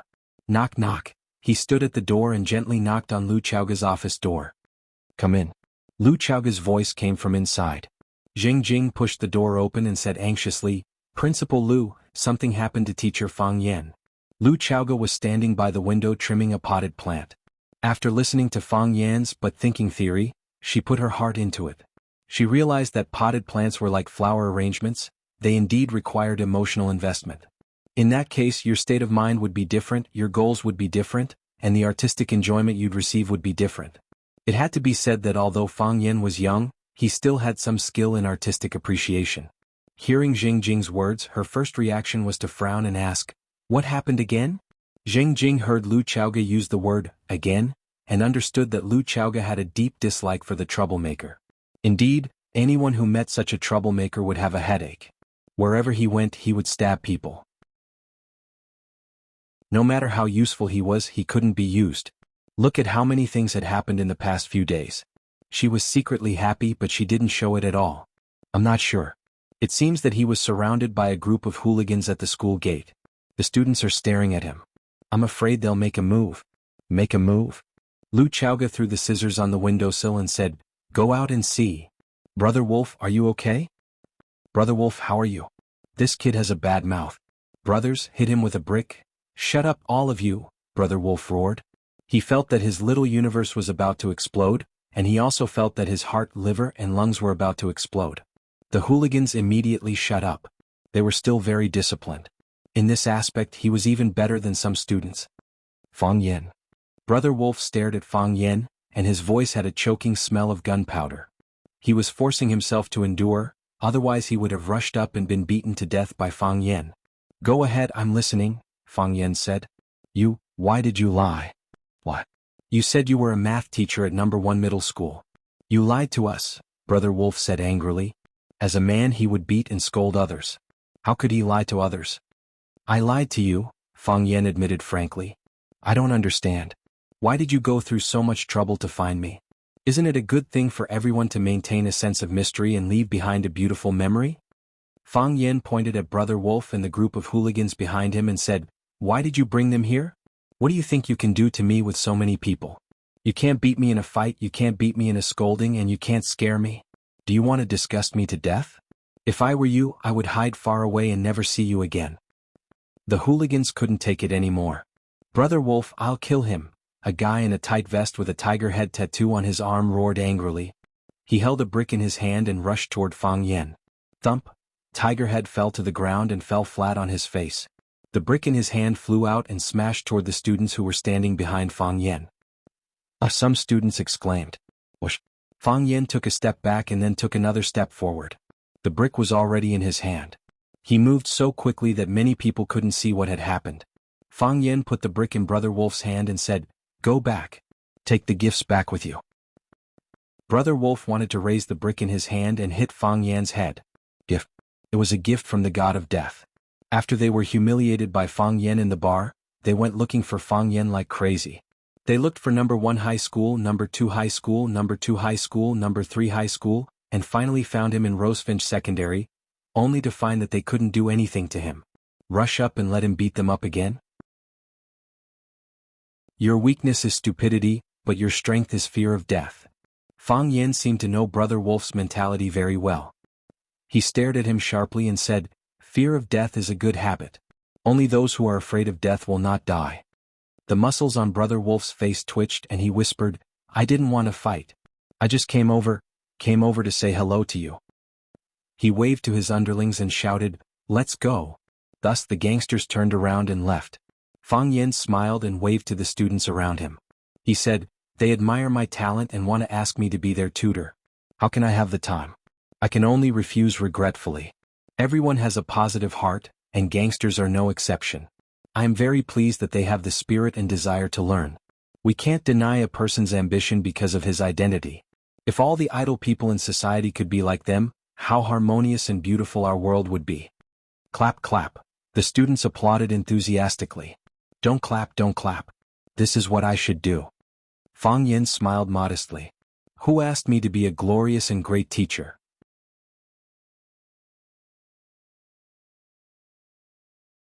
Chapter 39. What? Li Ziqiang was so emotional that his tongue was scalded by the boiling water that had just been poured into the cup. "What did you say?" "Those gangsters left just like that," Zhao Dazhu said with a sad face. "They said a few words to Fang Yen and left. There was no conflict with Fang Yen at all, nor did they fight with Fang Yen." "No conflict? No fight?" Li Ziqiang stuck out his tongue and scolded angrily, "What are they doing here?" "I don't know." "You don't know? Didn't you ask someone to keep an eye on him? How come you don't know? This is a bit strange." Qin Dahai's face was gloomy, and his heart was very uncomfortable. What a beautiful dream they had. Fang Yen was beaten by the gangsters, and they would punish Fang Yen for colluding with the gangsters and drive him out of the school.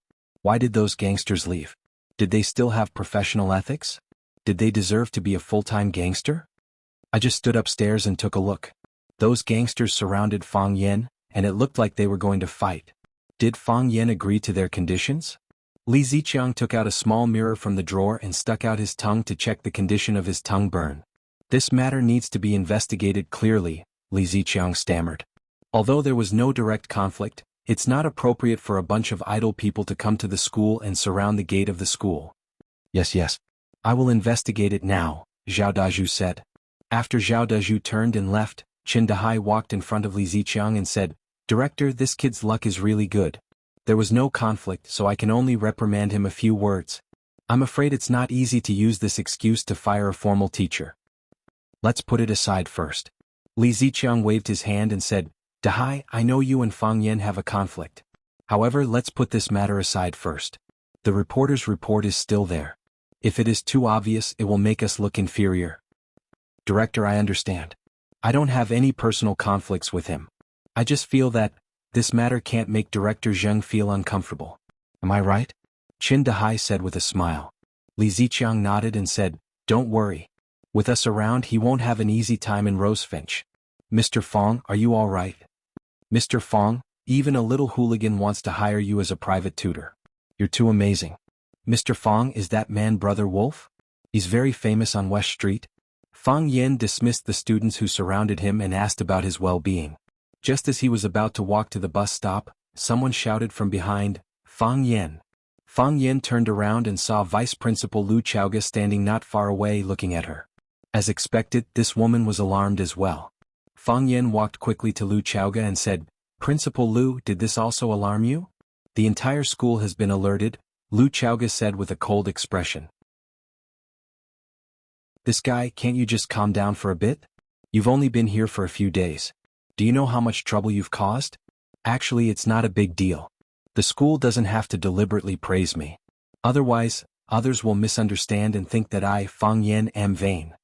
Fang Yen said embarrassedly.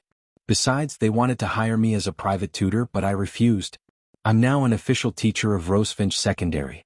My heart is completely on the students of Rosefinch Secondary. How can I have the time and energy to teach them?" "What? Ah." Fang Yen nodded.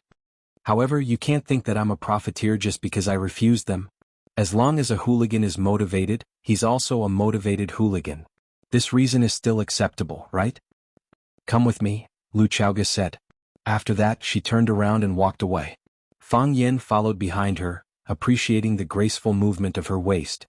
At the corner of the street opposite Rosefinch Secondary's entrance, a black Mercedes-Benz MPV was parked. The car's glass was pitch black, so people couldn't see what was happening inside. Thump, thump, the man's fingers rhythmically tapped on his thigh. With a gloomy expression, he said, "Looks like things are more serious than we thought." Young master, there's no need to get angry over this, the old man sitting in the passenger seat said expressionlessly. She's just a woman. Just a woman? The man's handsome features became ferocious. I've given my all, but she's never responded to me. Now she's treating a hooligan differently. Do you want everyone in Huaqing to think that I, Jiang Zhongzhu, lost to a hooligan? The old man ignored Jiang Zhuliu's anger and said, the target has been invited by Miss Lu. Should we continue to wait or go look for him? Go back, Jiang Zhulu said. Cancel the meeting. Yes, young master, the old man said. The old man said to the driver, go back. Young master, the old man said. I'm suddenly interested in those hooligans. Jiang Zhuliu's body softly leaned against the seat. His entire face was hidden in the shadows of the car. He said coldly, bring them to me. Young master, they're just a few pieces of trash. They'll dirty their hands. They're not worth it. No matter how mature a man is, he'll still have the temperament of a child, Jiang Zhulu said with a smile. I just want to play with the mud. Maybe it'll be interesting? But you're right, they're just a few pieces of trash. It's not scary to dirty their hands, but they'll stain their bodies. Uncle Lu talked to them. Yes, young master. Young master, the old man replied. Rosefinch Secondary occupied a large area. Not only did it have a teaching area, office area, student living area, student activity area, but it also had a teacher's dormitory. The teacher's dormitory and the teaching area were separated by a wall. In the middle of the wall there was a small door. The teacher could go home or go to class freely through the small door. The dormitory was shaded by trees with red walls and green tiles. There were rockery, ponds, and pavilions. It was very comfortable. The environment and facilities here were more complete than some high-end residential areas. When Fang Yin first arrived, he had offended the son of the school director. Therefore, the school's logistics department had no intention of assigning him a dormitory. Later, when he became a permanent student, everyone pretended to forget about it. Therefore, this was his first time entering the teacher's dormitory. The environment is really nice, Fang Yin praised. It was said that private schools were rich, and this was not a lie. Lu Chaoga didn't say anything. She walked straight ahead and stopped in front of a small courtyard with red walls. She took out the key from her bag, unlocked the door and walked in. She didn't close the door. Naturally, she wanted to invite Fang Yin in for tea. Fang Yin strode over the threshold, turned around and locked the courtyard door. Lu Chaoga turned around, frowned and said, "Why did you lock the door?" Fang Yin was stunned. He replied, "To protect your safety." "I'm so King smart," Fang Yin said to himself in his heart. "I don't need you to protect my safety," Lu Chaoga said coldly. "As a man I'm duty-bound," Fang Yin said with a serious expression. Lu Chaoga didn't bother to argue with him on this topic. She turned around and opened the door of the house. A delicate fragrance came to her face. This was a row of 3 tile-roofed houses with a separate door and courtyard. It was like a small villa hidden in the school park. The courtyard was well lit, and a large number of potted flowers were planted on the eaves. The unknown flowers were in full bloom. There were red, yellow, purple, and brilliant red flowers. The tempting fragrance was silently emitted by these beautiful elves. Perhaps because the door of the room hadn't been opened for a long time, the fragrance of the flowers in the room hoarded. As soon as the door was opened, it couldn't wait to roll out. After entering, Lu Chaoga unbuttoned her clothes and was about to take off her little suit jacket. Fang Yin was anxious and said, "Don't do this. I'm not a casual man." "What did you say?" "According to international practice, shouldn't we have a glass of red wine first?" Fang Yin carefully put forward his personal opinion. He really didn't have much experience in this kind of thing. He just saw some similar plots from a few unconventional novels and TV movies to use as reference. Lu Chaoga was too lazy to talk to him. She took off her suit jacket and hung it on the hanger in the corner of the courtyard. Then she wore a slim white shirt and went to open all the windows in the room. A lot of fresh air rushed in, and the rich fragrance of the flowers in the room was slowly diluted. Mr. Fang Yin felt very regretful. It turned out that taking off clothes was for work, not for pleasure. Lu Chaoga went to the kitchen to boil water and made 2 cups of tea. Then she sat on the sofa in the living room, looked at Fang Yin and asked, "What's going on? Didn't I just explain it? Do you think I'll believe it?" "No," Fang Yin said. "That excuse is enough to cover up their accusations and attacks on me, right? I didn't have any conflict with them. I have to understand more clearly. To avoid them finding more loopholes and catching us off guard." Lu Chaoga held the teacup and said with a serious face, I don't like to fight a battle I'm not sure of winning. Fang Yan hesitated for a moment and said, It seems that I can only tell you the truth. In fact, the truth of the matter is like this. Yesterday when I came home from school, I passed by the entrance of a bar and saw them molesting a little girl. The girl was obviously a female student. At that time, there were two villains fighting in my mind. The villain called Beast said let's go, let's go. It has nothing to do with you anyway and that girl is not your student. The villain who is worse than Beast said that he would break his head and bleed if he encountered a hooligan. The villain who is worse than Beast was beaten to death by the villain who is worse than Beast. So I went up to stop a malicious harassment incident. So they want to retaliate. They were originally prepared to retaliate. But the moment they saw me, they suddenly felt that it was intolerable to treat a teacher who was filled with a sense of justice and served the students wholeheartedly like this. Everyone shook hands, thanked each other for their hard work and went back. Do you think I believe you? Lu Chaoga asked expressionlessly. Fang Yan seriously looked at Lu Chaoga's snow-white delicate face and clear and charming eyes. He grinned and said, I think you are really beautiful.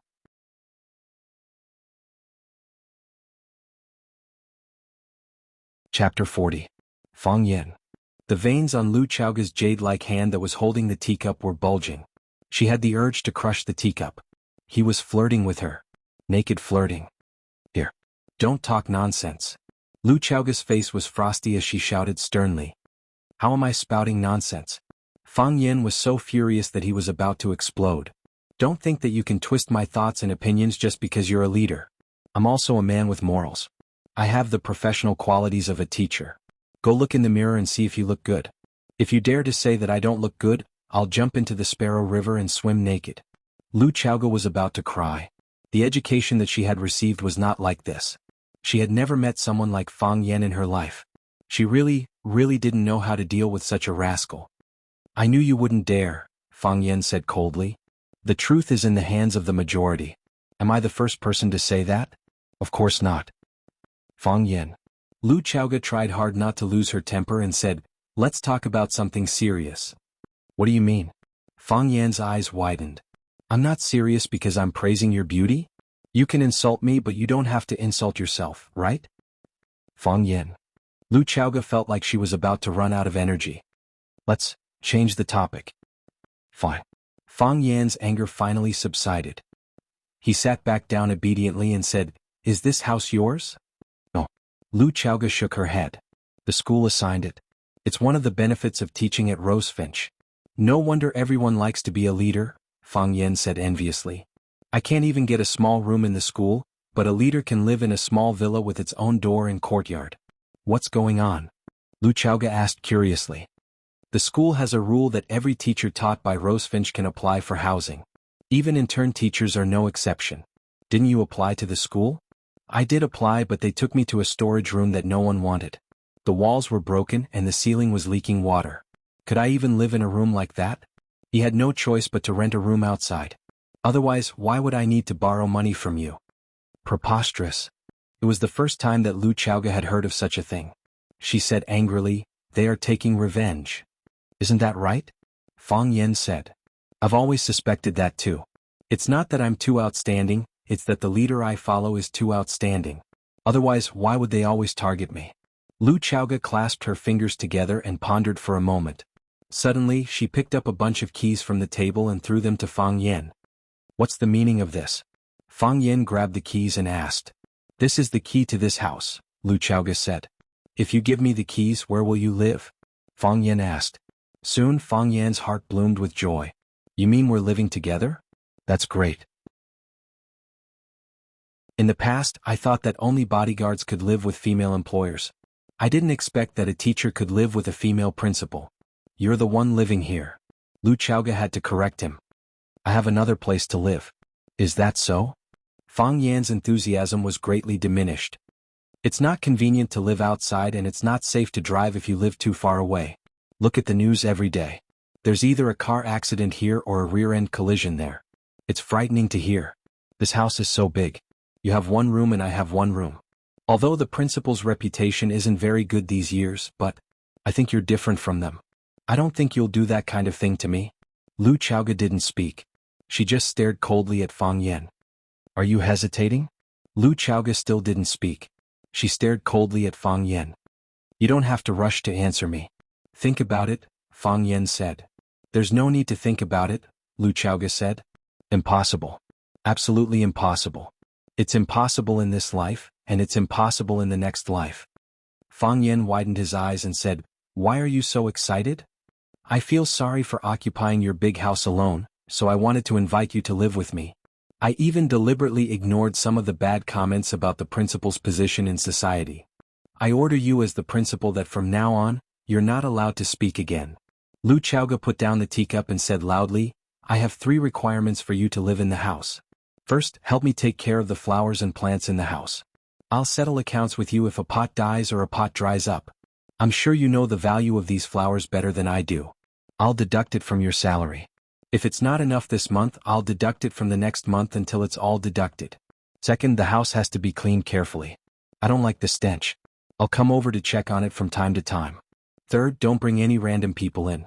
If the neighbors think you're affecting them, I'll take back the house immediately. Do you understand? Fang Yen didn't answer. Lu Chaoga didn't want to hear any more of his answers. She jumped up from the sofa with a whoosh. She carried her bag and walked to the door. She grabbed her suit jacket from the hanger and walked out. Tap, tap, tap, the high-heeled shoes tapped on the bluestone floor. It seemed that she was in a hurry. Understood. Fang Yen breathed a sigh of relief. He could finally speak. After Lu Chaoga left, Fang Yen suddenly felt much more comfortable. This woman was too cold to Fang Yen. He couldn't feel the warmth of spring. She really wasn't a qualified leader. Fang Yen walked around the house with a teacup in his hand. There were 3 tiled houses with bedrooms on the left and right sides, a living room and a Western-style kitchen in the middle. The layout of the house was similar to that of a single-story villa. Of course, Fang Yen could understand that no matter how rich the school was, they couldn't be too ostentatious. Otherwise, if the media reported it, the parents knew that the teachers lived in villas and deliberately didn't send their children to tuition. Where would the teachers collect tuition fees? The front yard was very large with flowers and plants on both sides.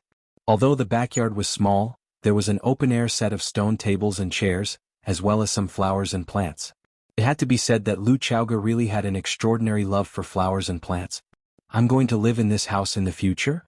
Fang Yen couldn't be happier. You're really good at flattering yourself. Teacher Fang Yen used practical actions to prove to everyone that flattery was pervasive. Some people said that they hated people flattering them the most, but if you had to flatter them, they would still be very happy in their hearts. If Fang Yen didn't praise Lu Chaoga's beauty, how could he live in such a beautiful house? It's nothing more than a matter of technique. Fang Yen concluded in his heart. He felt that his performance today was still not bad. Women, after all, who didn't want to hear others say that they were beautiful. Of course, some details could still be perfected, but one must not be arrogant and complacent. As soon as Lu Chaoga walked into the campus, the office's deputy director, Zheng Jing, ran up to her and asked with a smile, Principal Lu, you haven't had dinner yet, right? Do you want the school's special kitchen to cook a few dishes for you?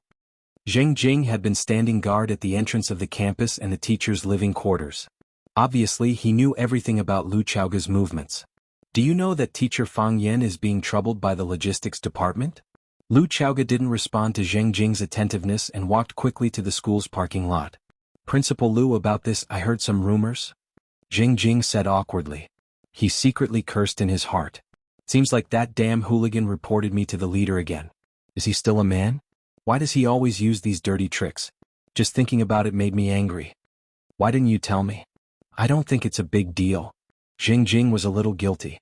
Of course, he knew that the logistics department dared to do this because they wanted to smear Lu Chaoga's reputation. Isn't Fang Yen your person? I won't let him have a good life in school, I won't give you face. But, thinking that after saying it, Lu Chaoga would jump out to stand up for Fang Yen. My little Fang Yen, why is it your mess again? Do you know how much trouble you've brought me after you came? Do you really think so? Lu Chaoga suddenly turned around and stared at Zheng Jing with a sharp gaze. That eye. Zheng Jing's forehead was dripping with cold sweat, but he didn't dare to find an excuse to lie to Lu Chaoga. This woman was very smart, he knew it a long time ago. Call the logistics supervisor, Qinjiang, and tell him that I'm lending my assigned room to teacher Fang Yen. Let them handle the residential procedures for teacher Fang Yen. Principal Lu, this isn't good, right? This is your house, you're giving it to a new male teacher. I want everyone to see that I, Lu Chaoga, will not mistreat anyone who follows me, Lu Chaoga said domineeringly. People who can do things and do things should be rewarded. Jing Jing was silent.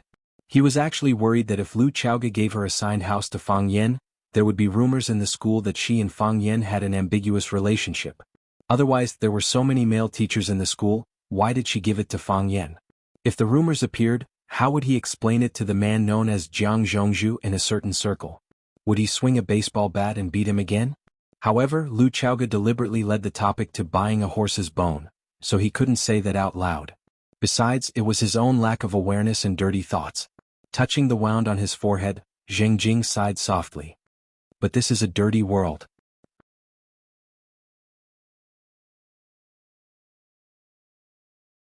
Chapter 41. Every time Fang Yan came back, he would be warmly received by Sister Li. Mr. Fang, you're back? Mr. Fang, are you hungry? I made your favorite salt and pepper spare ribs today. Mr. Fang, come and eat some fruits. I saw that the grapes were very fresh today, so I bought a few caddies. I've already washed them. You can wash your hands and eat.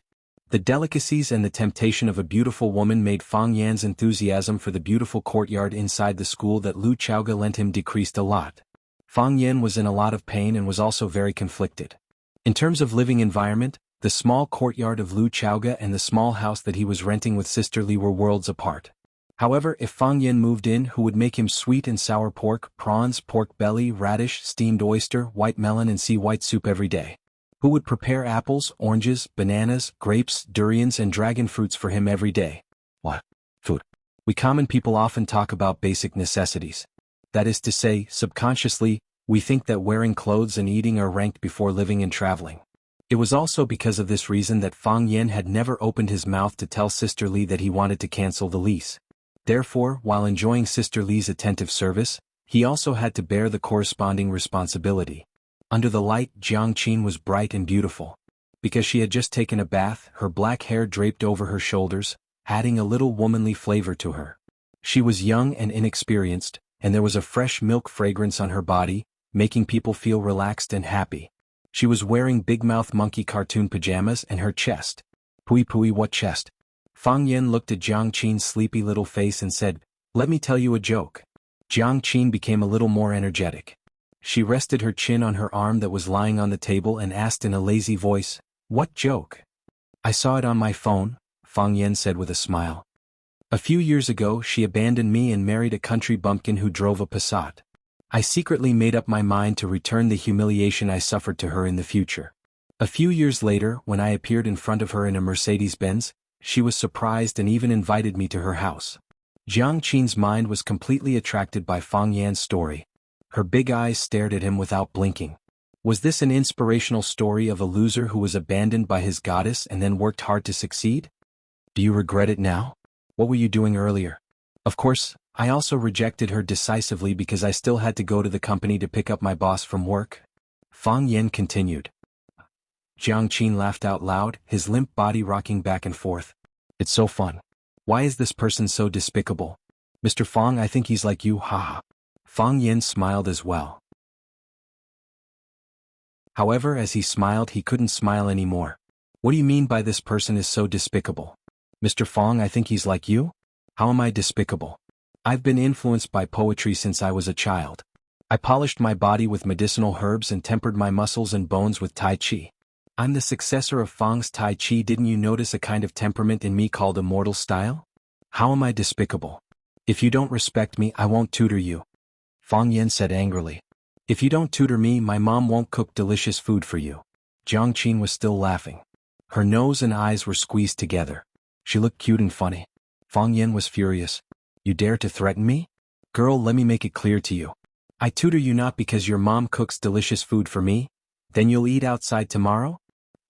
Let's continue with the tutoring," Fang Yan said. "The story is very funny, right? But have you ever thought that as long as you change one word in this story, it will become a very warm and romantic love story?" Jiang Qin's eyes widened and she said, "Can it be like this? Why don't you try again?" Fang Yan laughed. "See if you can find the word that needs to be changed." Jiang Qin habitually bit the shaft of the pen in his mouth as he pondered seriously. "Changing one word will become a warm and romantic love story?" The little girl murmured. Which word should I change? Fang Yin looked at her with a smile, waiting for her answer. Jiang Qin was obviously not a patient person. She gave up after 3 to 5 minutes. She threw the drool-stained pencil on the table and said irritably, "It's so annoying. I can't think of, which word should I change?" Fang Yin looked at her with a smile and said, "Everyone has a soul. Every text has a thought. These words are alive. They are a whole. You have to find a mole from this hole. This mole is very small, but it is also very conspicuous. If you can calm down, you can find it." "I'm already very calm," the little girl said coquettishly. She kicked Fang Yan's calf with her bare feet under the table and said, "Mr. Fang, tell me quickly. I'm really curious. If you change boss to wife, just changing one word and changing the identity, will the meaning of the story be completely different?" "Ah," the little girl exclaimed. She didn't think that the change would be so simple. However, after the change, the soul of the story immediately underwent a subversive change. In the previous story, the male protagonist was a loser, but he still failed to counterattack successfully. After changing one word, the male protagonist not only proved his ability in society, but also remained loyal to his wife. The ex-girlfriend lost a potential dark horse who was serious and responsible for his feelings. "Think about it seriously," Fang Yen said. Jiang Qin nodded and agreed, lying on the table in silence. Fang Yen didn't pay attention. He held a copy of The Classic of Tea, alone, and read it with relish. "I have a picture in my mind," Jiang Qin said aloud. "What?" "The picture of the man and his ex-girlfriend. The picture of the man and his current wife. He is really a good man," Jiang Qin said. "Like me? Different from you. You don't respect me again. Isn't it enough for my mother to respect you?" "Mr. Fang?" Jiang Qin looked at Fang Yen with bright eyes. "What do you want to say?" "I understand what you mean." The girl smiled proudly, her smile was sweet and soft. "It's good that you understand." Fang Yen also smiled. Every paragraph of text has a door of life. If you can find its door of life, there will be no problem that can baffle you. Life is the same. Jiang Qin giggled. "This is too big. Once you understand it, you will understand it everywhere. You are so stupid," Jiang Qin said coquettishly. Fang Yen rushed to the school by bus early in the morning and found that the school gate was overcrowded. A large number of students gathered together, pointing and chattering, not knowing what happened. Fang Yen quickly ran towards the crowd, pulled a boy's school uniform and asked, "Student, what happened?" The boy turned back unhappily and said, "Please, can't you see it yourself? The front is blocked, I can't see it." "What does it have to do with me if you can't see it?" the boy said and turned back. Students these days really don't know how to respect their teachers. Fang Yen thought angrily in his heart. He patted the boy's shoulder again. The boy turned back angrily and found that the annoying guy was looking at him with a smile. "Student, what happened in front? Are you crazy? I have a card." Fang Yen waved the Rosefinch secondary teacher card in front of the boy. "Fang Yen. Teacher? Call me teacher or Mr. Fang," Fang Yen said with a straight face. "Class is about to start. Why are you crowding at the school gate? Go back to the classroom and prepare." "What happened in front?" "Mr. Fang, someone is looking for you." "Looking for me?" "Yes. They said you hit someone." The boy stuttered. The children of leaders like Zheng Guodong could ignore the teacher, Fang Yen, but if an ordinary student insulted the teacher, the consequences would be very serious. The boy was really scared now. "I hit someone?" Fang Yen was stunned for a moment and laughed. "How could I not hit someone?" Fang Yen was a Tai Chi master. He practiced with his brothers at home every day. How could there be no injury in a competition? He not only hit someone but he was also beaten. The knowledge he learned was very comprehensive. The boy was even more scared and wanted to hide as far as possible. "Mr. Fang? Mr. Fang?" Someone pulled Fang Yan's clothes from behind. Fang Yan turned around and saw the security guard, Baldy, looking at him anxiously with a bald head and said, "Mr. Fang, you are here." "These people have been blocking the school gate for more than half an hour. They can't be driven away." Talk, talk, talk. Baldy paused for a long time and finally said, "They said blood for blood." "Blood for blood? Whoever took their blood should return it." "They said you took it," Baldy said. "Why did I take their blood?" Fang Yen laughed. "I don't know them." "You know them," Baldy said. "They're here for you." They even put up a banner saying that debts must be paid, and murder must be paid with one's life. And there are reporters interviewing them. "Baldy, clear the way," Fang Yen shouted. "Okay," Baldy agreed and shouted, "Make way, make way, make way, let the security team handle the work." Then he led Fang Yen out of the crowd and cleared a path. Fang Yen was elated when he saw the person who was surrounded by the crowd. He really knew these people. They were Brother Wolf and his gang. The last time Brother Wolf brought people to stop Fang Yen, they were scared away by Fang Yen. Why did they come again this time? Brother Wolf was not there, but there were a few of his men holding a big red banner.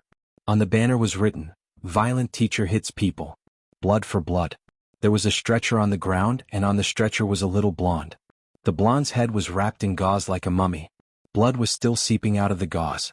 His face was full of blood and he looked terrible. He did not have long to live. Fang Yen was angry. He took a big step forward, grabbed the banner and threw it on the ground. He scolded, "I can tolerate your revenge, but I can't tolerate you writing wrong words on the banner." He squatted down and used his finger to touch the blood on the blonde's face. He added a side to the taste of blood for blood. "Blood for blood," Fang Yen said to the blonde seriously.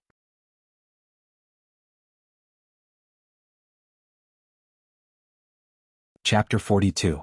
The blonde thought that Fang Yen was going to beat him up. His body tensed up, and he thought that if Fang Yen dared to wave his fist, he would shout for help. Anyway, there were so many students and reporters around. That bastard would not dare to do anything to him. The blonde was afraid.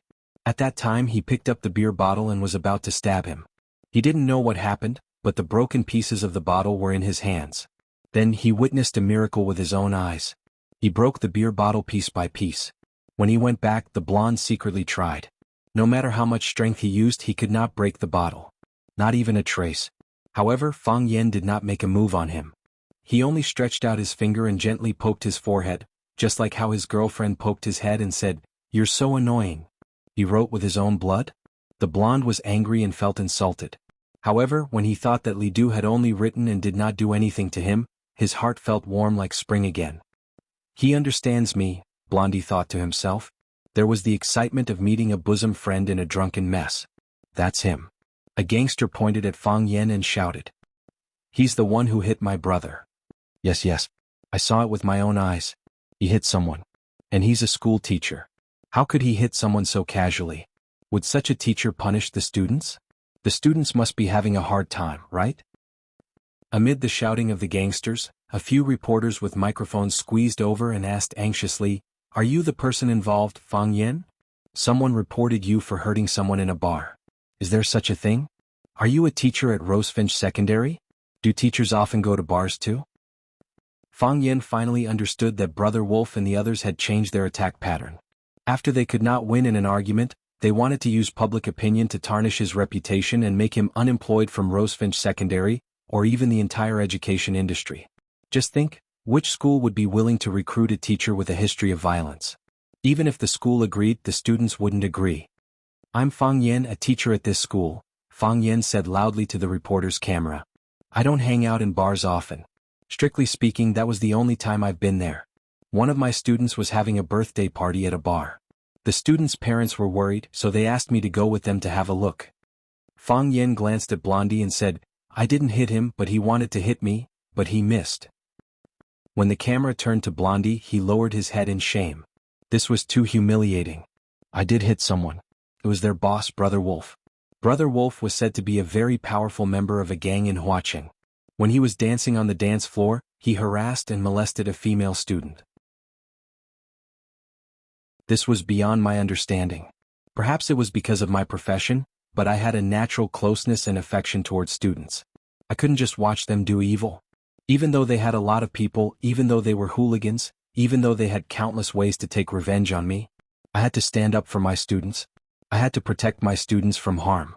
Fang Yan's sharp eyes scanned the audience and said firmly, "This is the basic professional quality of a teacher." Clap, clap, clap. The students applauded enthusiastically. The hooligans were anxious. Weren't they here to extort money?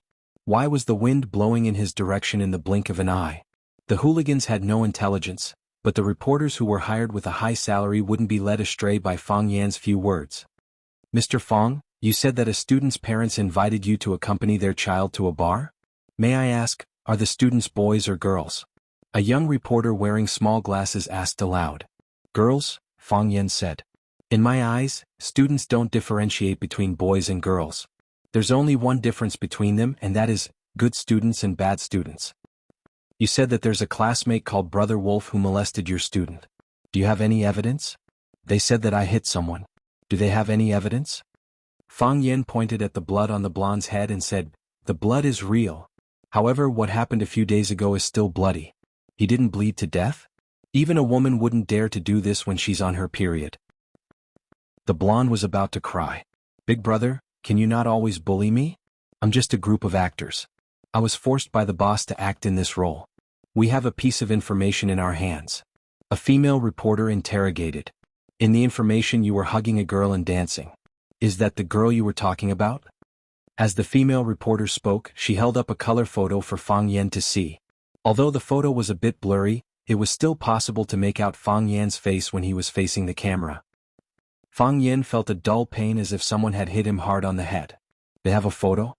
Why would they have a photo? At that time the scene was so dark and the lights were flickering. Who would have thought of taking a photo with their phone? Wait. Fang Yen quickly understood. If they had a photo, there was only one possibility, a screenshot from the bar. The video was recorded 24/7. After they got the video, they only needed to edit the clearer images when the lights were flickering. Since Brother Wolf had a strong background, it was not surprising that he could get the video from the bar. They only needed to keep the evidence that was beneficial to them and delete all the other videos. Even if they called the police, it would be useless. The fact that the gangsters had an IQ was really scary. The female reporter raised the photo in her hand and asked loudly, Teacher Fang Yen, is your relationship with this girl normal? Does the student's parents know about your relationship? Because Rosefinch Secondary had a strong female leader, Lu Chaoga, no one smoked in the meeting room every time there was a high-level meeting. Those who were of a lower rank than Lu Chaoga did not dare to smoke. Those who were of a higher rank had to take care of the feelings of their female colleagues and deliberately did not smoke. In the workplace, women more or less had a certain advantage. The more beautiful a woman was, the more advantages she had. This is too much. This is a disgrace to our Rosefinch Secondary. How could a proper Rosefinch Secondary teacher do such a thing? I feel sick just thinking about it. How old are those children? How could he do it? We have to think of a way to save them. The reporters are still waiting at the door. Li Ziqiang did not speak. Lu Chaoga did not speak. Zhang Xiaofeng also did not speak. Everyone else was making a ruckus, but these few people did not say anything. This time we must fire Fang Yen. One mouse spoils the whole pot of soup. Another vice principal said. Yes, Vice Principal Wang is right. Our Rosefinch's reputation cannot be destroyed by a scumbag, someone agreed.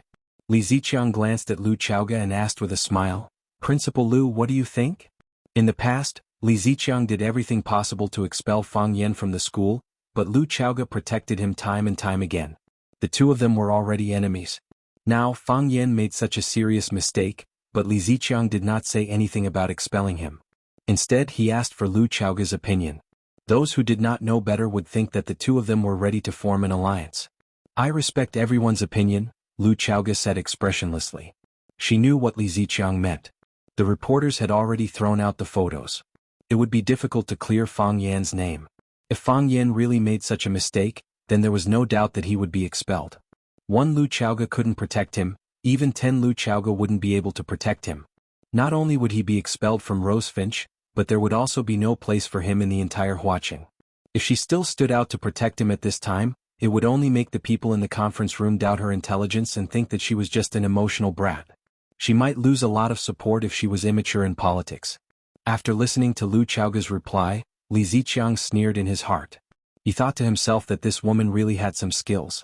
Unfortunately, this time Fang Yen was in trouble, so he could not drag her down with him. Li Ziqiang looked at Zhang Xiaofeng and said, Principal Zhang, this matter is very urgent. We have to come up with a solution as soon as possible. If we don't deal with it in time, the reporters will make false reports or the students will post it on the internet. We will be in a very passive position. My suggestion is to remove Fang Yan's name from the school and reserve the right to hold him accountable. Zhang Xiaofeng lowered his head and didn't answer. No one knew what he was thinking. Do you think this punishment is too light? Li Ziqiang secretly thought in his heart. Of course, we have to cooperate with the police to investigate Fang Yen and see which school he brought students to the bar to dance. See if there are any students from our Rosefinch. I agree with Director Li's suggestion. I agree. I also agree. The leaders on Li Ziqiang's side expressed their views one after another. Zhang Xiaofeng put down the pen in his hand, cleared his throat and said aloud, "Before the matter is investigated clearly, we are in a hurry to expel our teacher from the school. Isn't this too hasty? Won't it give people the feeling that there is something fishy going on?" Everyone was stunned. Didn't Zhang Xiaofeng also want to expel Fang Yan? Why did he stand up for Fang Yan now? They looked at Lu Xiaoga in horror. Could it be that the two of them had reached some sort of agreement? If this was the case, it was really hard for them to change the decision made by the principal and the vice principal. However, when they found that even Lu Xiaoga looked at Zhang Xiaofeng with a surprised expression, things may be far more complicated than they thought. What the hell happened? This was the question in everyone's heart. I agree with Principal Zhang's opinion. Lu Xiaoga raised her head and said straightforwardly.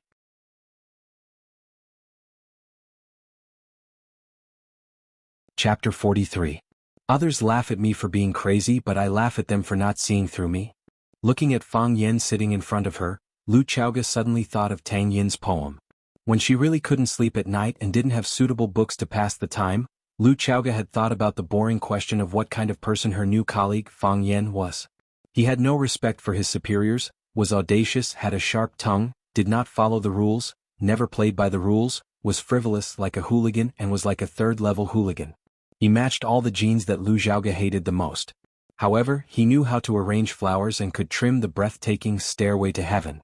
He knew potted plants and could express the opinion that art was the heart of the heart. He knew how to recognize good tea and could distinguish its quality at a glance. He was knowledgeable and could recite Laozi's 5,000 characters backwards.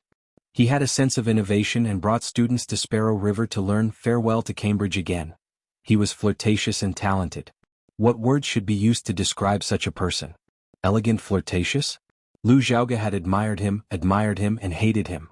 He had even thought of expelling him from the school when he repeatedly caused trouble for Lu Xiaoga. However, she had never associated him with the word pervert. His eyes are very clean. This was Lu Xiaoga's first impression of Fang Yan when she saw him. This kind of gaze could only be seen in children. The eyes of adults had long been polluted by society and the world. Therefore, when she saw Fang Yan's eyes, she felt surprised and pleasantly surprised.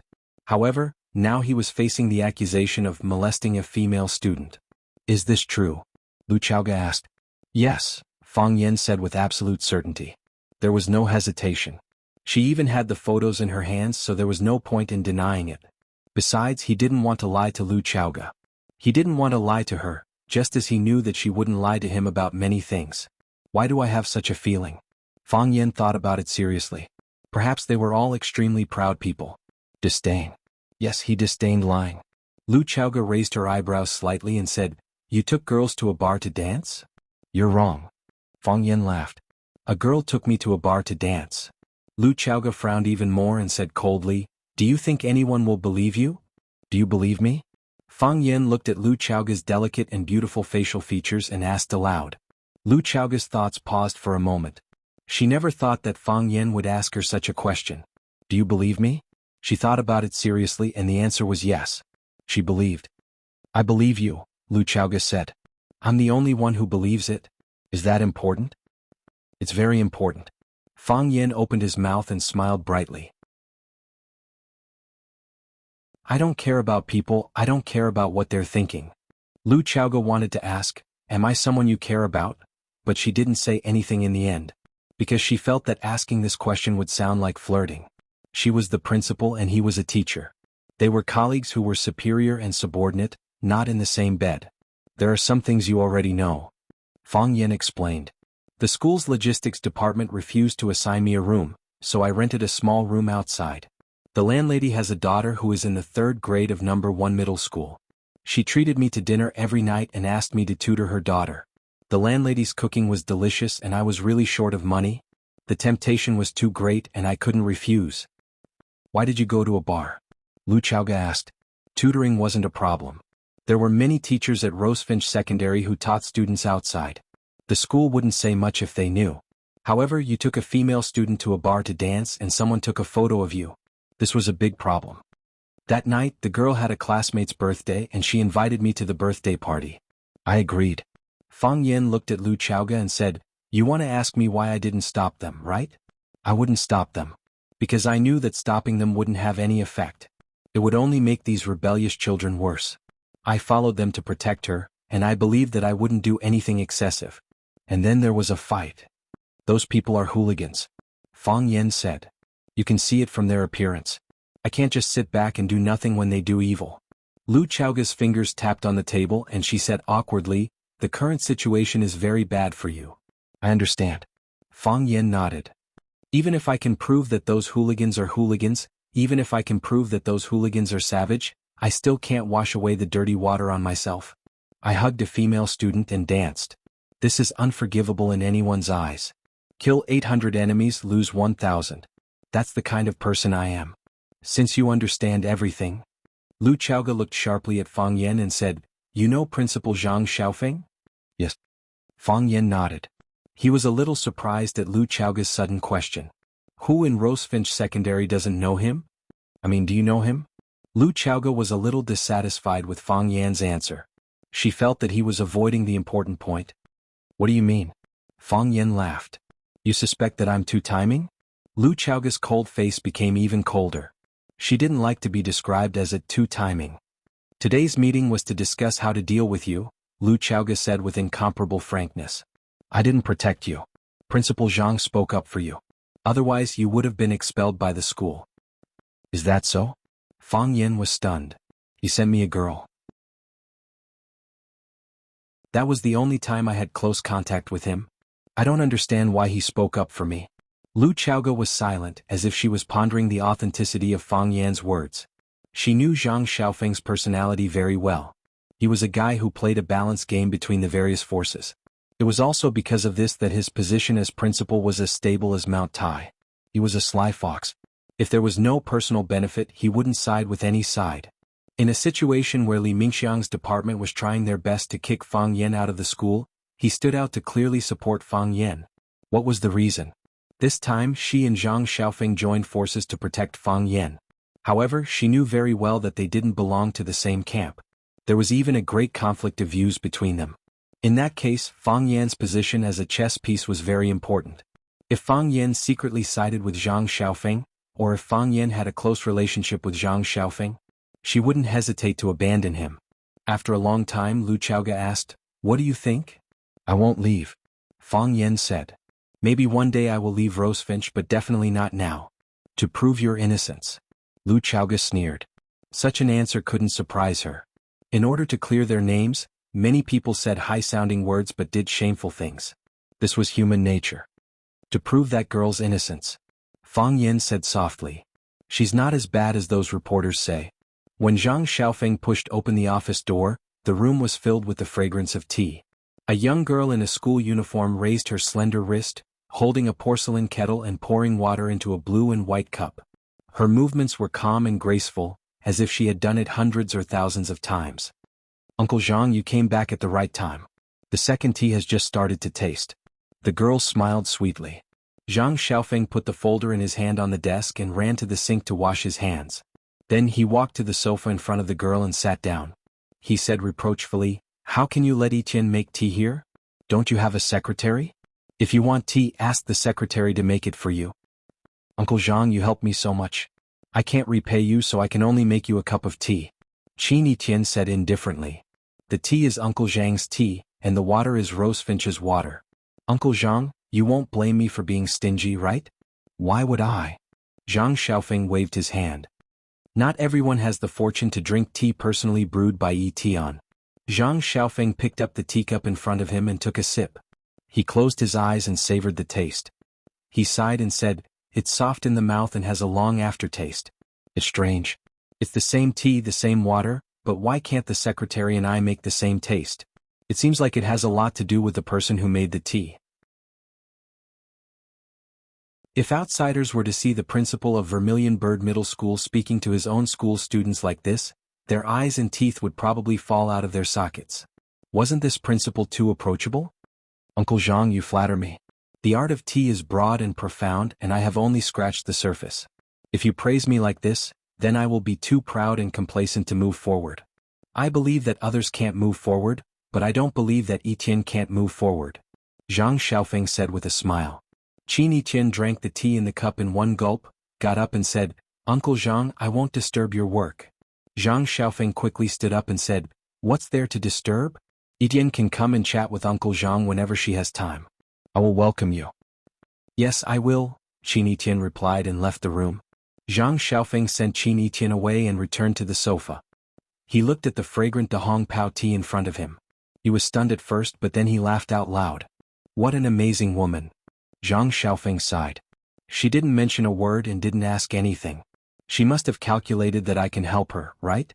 A son should be like Jiang Junling, and an adopted daughter should be like Qin Etienne.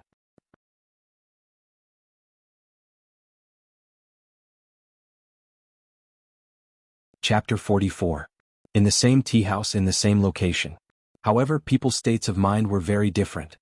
Fang Yen could feel that Huang Wenxiang, who was sitting opposite him, was looking at him with a strong sense of scrutiny.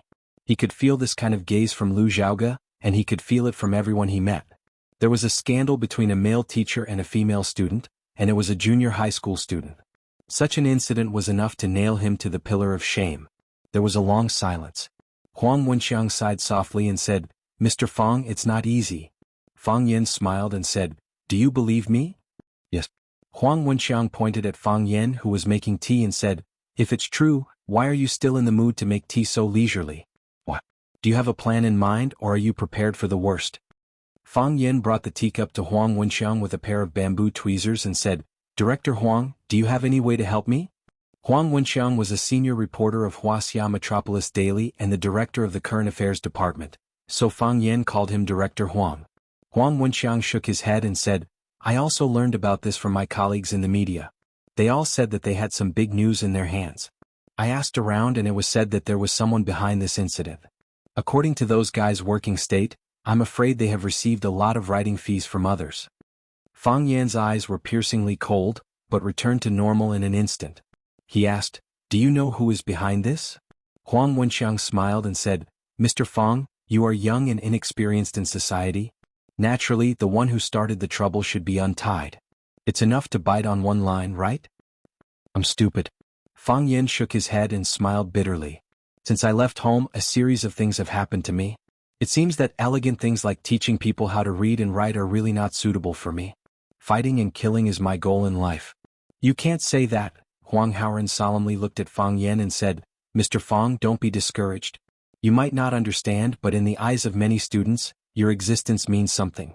The first time Huang Haoren asked me to do something was because of you. Huang Haoren took a poem that you commented on and recited it over and over again. Huang Haoren was full of praise for your teaching methods and is still trying hard to recite Tao Te Ching backwards. All of this changed after you became a teacher at Vermilion Bird Middle School. In the past, his pride made me proud, and now his humility made me proud. As a father, I want him to be a humble and cultured person, not a cultured but arrogant person. Huang Haoren told me that he looks forward to language classes every day because you surprise them every class. Huang Wenxiang looked at Fang Yen sincerely and said, I also look forward to the countless surprises you bring to Huang Haoren and countless Huang Haoren. Fang Yen didn't expect Huang Wenxiang to suddenly confess to him. He could feel Huang Wenxiang's sincerity towards him. He could feel Huang Wenxiang's respect for this seemingly incompetent teacher of his. Fang Yen was really touched. I will take care of this matter, Fang Yen said. They think I'm a good teacher, but I don't know if I can be what they think I am. At least I can't be a bad teacher. I'll talk to my colleagues in the media, and I'll also meet with the education department. Without sufficient evidence, maliciously reporting a love affair between a teacher and a student will have a very negative impact on society as a whole.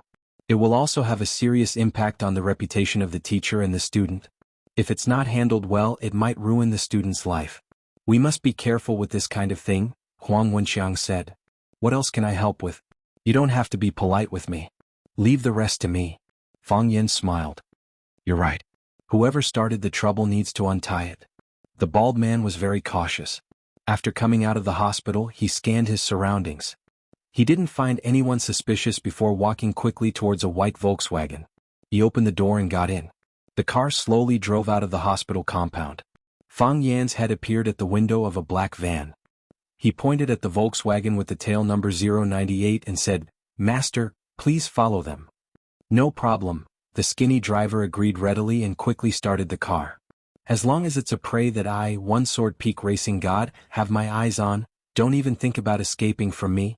Brother, please remind me which way did the car turn? The convenience store on the left, Fang Yen said in a bad mood. This One Sword Peak Racing God was too lame. Oh, that kid is playing ambush? Oh, he's going to buy cigarettes. One Sword Peak Racing God reached for the cigarette box and threw it back. He laughed and said, I almost forgot, little brother, you don't smoke. Smoke by yourself. Don't worry about me, Fang Yen said. That won't do. One Sword Peak Racing God shook his head. If you don't smoke, I'll smoke by myself. Isn't that letting you inhale my secondhand smoke? We unlicensed drivers also have professional qualities. Fang Yen decided that he would never talk about professional qualities with others again. The Volkswagen started again, and the van followed closely behind. Brother, are you a detective? What? Fang Yen was stunned. I specialize in investigating cases of husbands keeping mistresses and mistresses, cheating and whatnot, One Sword Peak Racing God said with a smile. Just like Detective Conan. Detective Conan also investigates cheating? I think so. One Sword Peak Racing God was not very sure. You do this kind of job. Sounds very mysterious. You actually guessed it. Fang Yen admitted it. The reason he admitted was because he did not want One Sword Peak Racing God to ask more questions. He pointed to the Volkswagen owner in front and said, That guy's mistress hired me to find out if he went back to have dinner with his wife tonight. Are you really a detective? Are you still hiring? It depends on your performance. Just watch. One Sword Peak Racing God stepped on the gas, and the van rushed toward the Volkswagen. Slow down and be careful. Fang Yen quickly reminded. The van stopped in front of a nightclub called Yulong. Fang Yen looked at the rows of white thighs in front of the nightclub and frowned again. He was not familiar with this kind of place. Do you need help? One Sword Peak Racing God asked. Not for the time being. Fang Yen paid the rest of the fare and said, Leave a business card and wait for the interview notice. Good. I'm on call. One Sword Peak Racing God was very excited. You don't know, but I admire Detective Conan. Bang! Fang Yen had already opened the door of the van and strode toward the entrance of Yulong nightclub. When he was about to reach the door, he put the phone in his hand to his ear and said loudly, Mr. Wang, I'm going up. You drink first, don't wait for me. I understand we won't go back until we are drunk tonight. When the manager saw the guests, she quickly came to greet them. Fang Yen waved his hand at her and she immediately retreated. It seemed that this was a regular customer of Yulong nightclub, and a friend had already booked a private room. The bald man was waiting for the elevator, accompanied by a girl in a red cheongsam. The two seemed to be very familiar with each other. The bald man made some touching gestures and the girl just pushed him away, but she was not angry. Fang Yen put the phone in his pocket, walked behind the bald man, patted him on the shoulder and shouted, Brother Bald. The bald man turned around and saw Fang Yen standing behind him with a face full of horror. When he opened his mouth to speak, he found that his shoulder was in pain. The pain was so painful that he could not speak and could not breathe smoothly. In the blink of an eye, there were dense beads of sweat on his forehead. Fang Yen used the golden bell mysterious finger to press the Mingmen point on the bald man's shoulder and said with a smile, Brother Bald, are you also looking for Brother Wolf? Brother Wolf called me and asked me to come here to see him. The woman in the cheongsam saw the handsome Fang Yen, and her eyes immediately became bright. She asked with a smile, This handsome guy is unfamiliar? First time here? Do you know Brother Da? Yes. The bald man and I have been good brothers for many years, Fang Yen said with a smile. The woman pinched the bald man's arm and said, Brother Bald is really not good enough. He has such a handsome friend and he did not bring him to play. He is afraid that you will play me bad, Fang Yen said with a shy smile. How can that be? What kind of people does Brother Bald think we are? The girl said coquettishly, We will treat you well. The elevator arrived and the girl rushed into the elevator and directly pressed the number 3. Fang Yen knew that his guess was right. Brother Wolf was in the Yulong nightclub and the room they were in should be on the 3rd floor.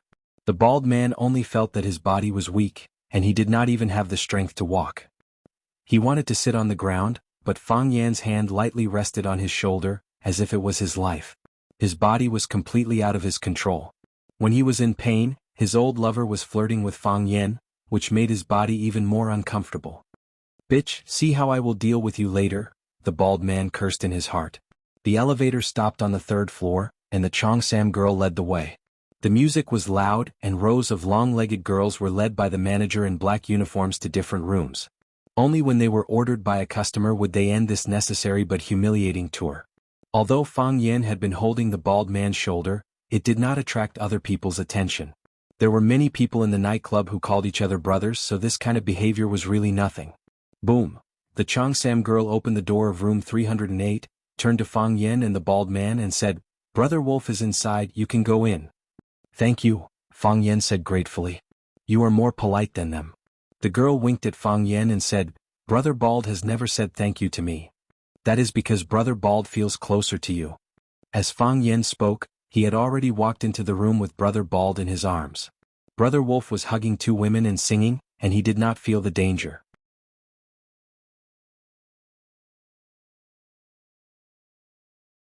Chapter 45. There were more than a dozen men and women in the dimly lit room. Everyone's eyes were either occupied by the beauty in their arms or the MTV on the big screen. No one noticed the bald-headed man and Fang Yan, who was following behind the bald-headed man. In such a situation, Brother Baldy did not know what to do. He did not know whether to stand or sit.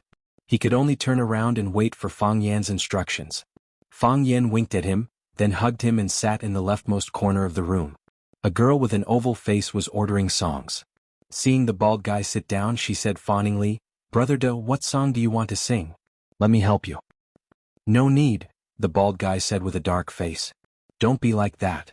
The girl thought the bald guy was in a bad mood. She said with a smile, "I'll order your favorite song, Invincible." Invincible was the theme song of Young and Dangerous 3, Invincible during the golden age of Hong Kong movies. As long as one was in the underworld, Zheng Yijian's character, Chen Haonan, was their idol. They were extremely familiar with every song he sang, and many veteran fans could even memorize every one of his classic lines. Baldy was also a hardcore fan of Chen Haonan. In the past, every time he came to the nightclub he would pick Zheng Yijian's Invincible, Blood is Burning, Blade Shadow, and other songs to roar to his heart's content with his brothers. For a moment, they even felt that being a gangster was the sexiest, manliest and most promising thing in the world. Of course, when they had no money to pay the rent and were hungry, they would wonder if they had gone the wrong way. But today's situation was a little different. The girl said she would order Invincible for the bald guy, which made the bald guy feel humiliated and angry. If I'm invincible, why am I being controlled by someone like a dog on a chain and being ordered around by someone else? Seeing the bald guy's murderous eyes, the oval face was a little scared. He muttered, "If you don't want to sing, then don't sing. Why are you looking at me like that? Just order whatever you want to sing." After saying that, the girl got up and ran away. She instinctively felt danger. "Be gentle with girls," Fang Yan said to the bald guy. After thinking for a while, he added, "Unless that woman is called Yi Ro." Baldy's mouth turned into an O shape. "Who is Yi Ro? She sounds like a very gentle girl." Fang Yan poked the bald man's shoulder and said, "Order a song for me." Baldy looked at Fang Yan in shock. "Big brother, whether you want to beat or scold me, just state your attitude. Why are you dragging your feet? Is this where you sing? Burning Blood." Fang Yan pondered for a while and chose a song that suited the occasion. Singing Chen Haonan's songs made it easier to mingle with the hooligans. The Baldy had no choice but to choose the song that Fang Yan requested. Brother Wolf's song, "Why Can't People in Love Be Together?" came to an end and one warm applause from everyone in the private room. The music of Blood on the Fire started. Brother Wolf did not put down the microphone. Instead, he sang along with the rhythm. "You're the one I can't find. A hopeless attitude. A man in peril, you'll make it." Fang Yan had originally wanted to sing alone, but under the current circumstances he could only sing a chorus with Brother Wolf. "Time is merciless, but I'm still willing. Breaking a new story for you, love and righteousness I know today, love and righteousness I don't need to doubt again." The more they sang, the more emotional they became, and the more they sang, the more passionate they became. One had a rough and hoarse voice, while the other had a standard and clear Cantonese. The combination had an unimaginable sense of beauty. At the end of the song, cheers, whistles, and applause rang out wildly. Brother Wolf dropped the microphone, picked up the wine glass in front of him and shouted, "Good. Too good. Who sang with me just now? Let's have a toast." Fang Yan picked up someone's wine glass in front of him and said, It's me. You're a new brother. You don't look familiar, a big fatso beside Fang Yen said. As he spoke, one of his chubby hands was groping the chest of the girl in his arms. This made Fang Yen extremely dissatisfied with him. Respect the girl? Brother Wolf ran over with a glass of wine. When he saw Fang Yan's face halfway, his thoughts stopped for a moment. He stepped forward out of habit and almost fell flat on his face. Brother Wolf, are you okay?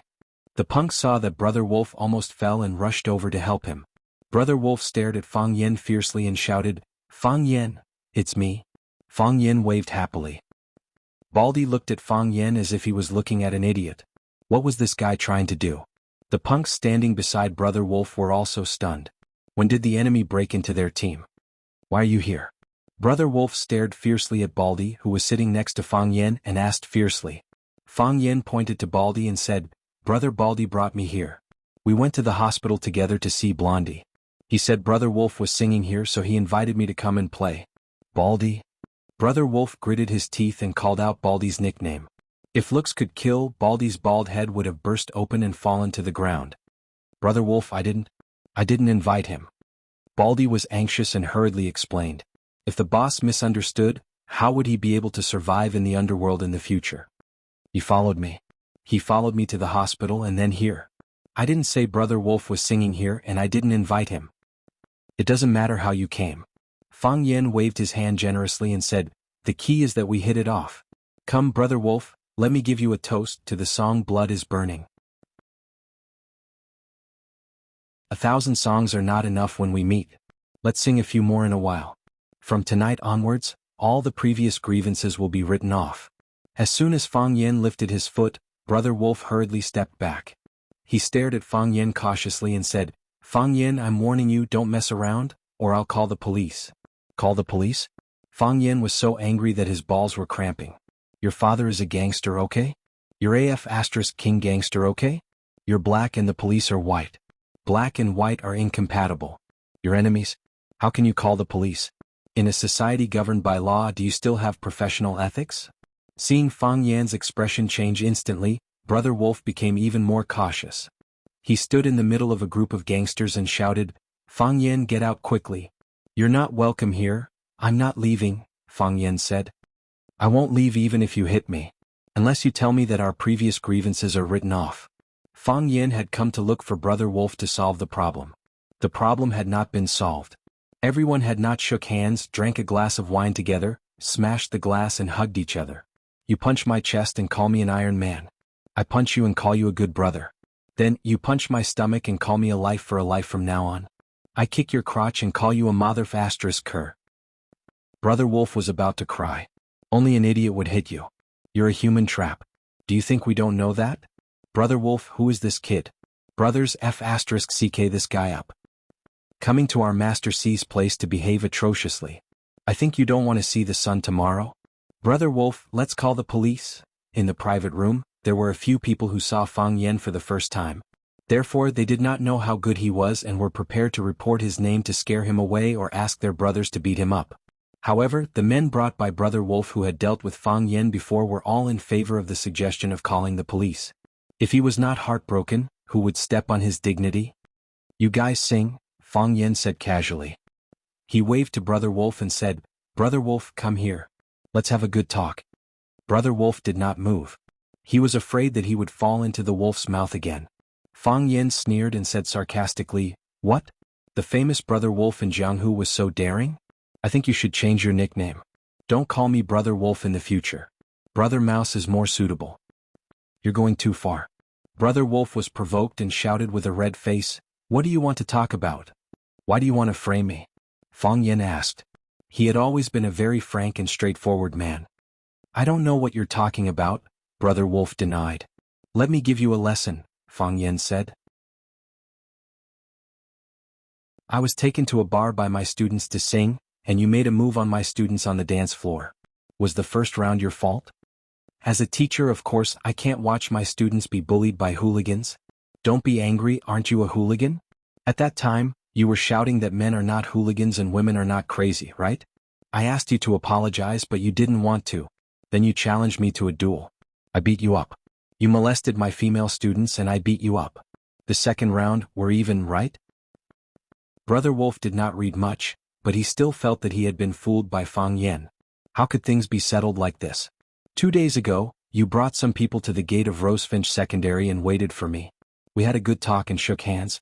Although you don't deserve to be my friend, I thought that the past was written off. In the end, you did this to me. Why did you ask people to carry Blondie who was smeared with human blood to the gate of my school? Why did you ask those reporters to come? Do you want to ruin my reputation? Do you want to kick me out of school? Immature, Fang Yan said with a sigh. The way you deal with the problem is too immature. Think about it, if I lose my job, what will I do? A hooligan. If I become a hooligan and am no longer bound by school and moral standards, do you think you will have a good life? Brother Wolf was shocked. Listening to Fang Wei's analysis, it seemed that he had indeed made a very serious mistake. If the guy in front of him became a hooligan, wouldn't all hooligans have to turn over a new leaf? You're tuning in to the Han Li's Wuxia Chronicles YouTube channel. We're so grateful for your support, and don't forget to subscribe to join us on this incredible journey through captivating stories. Your generosity through donations truly makes a world of difference, as it's the primary source of revenue that allows me to expand and enhance this channel for you. Thank you from the bottom of my heart for being a part of this adventure.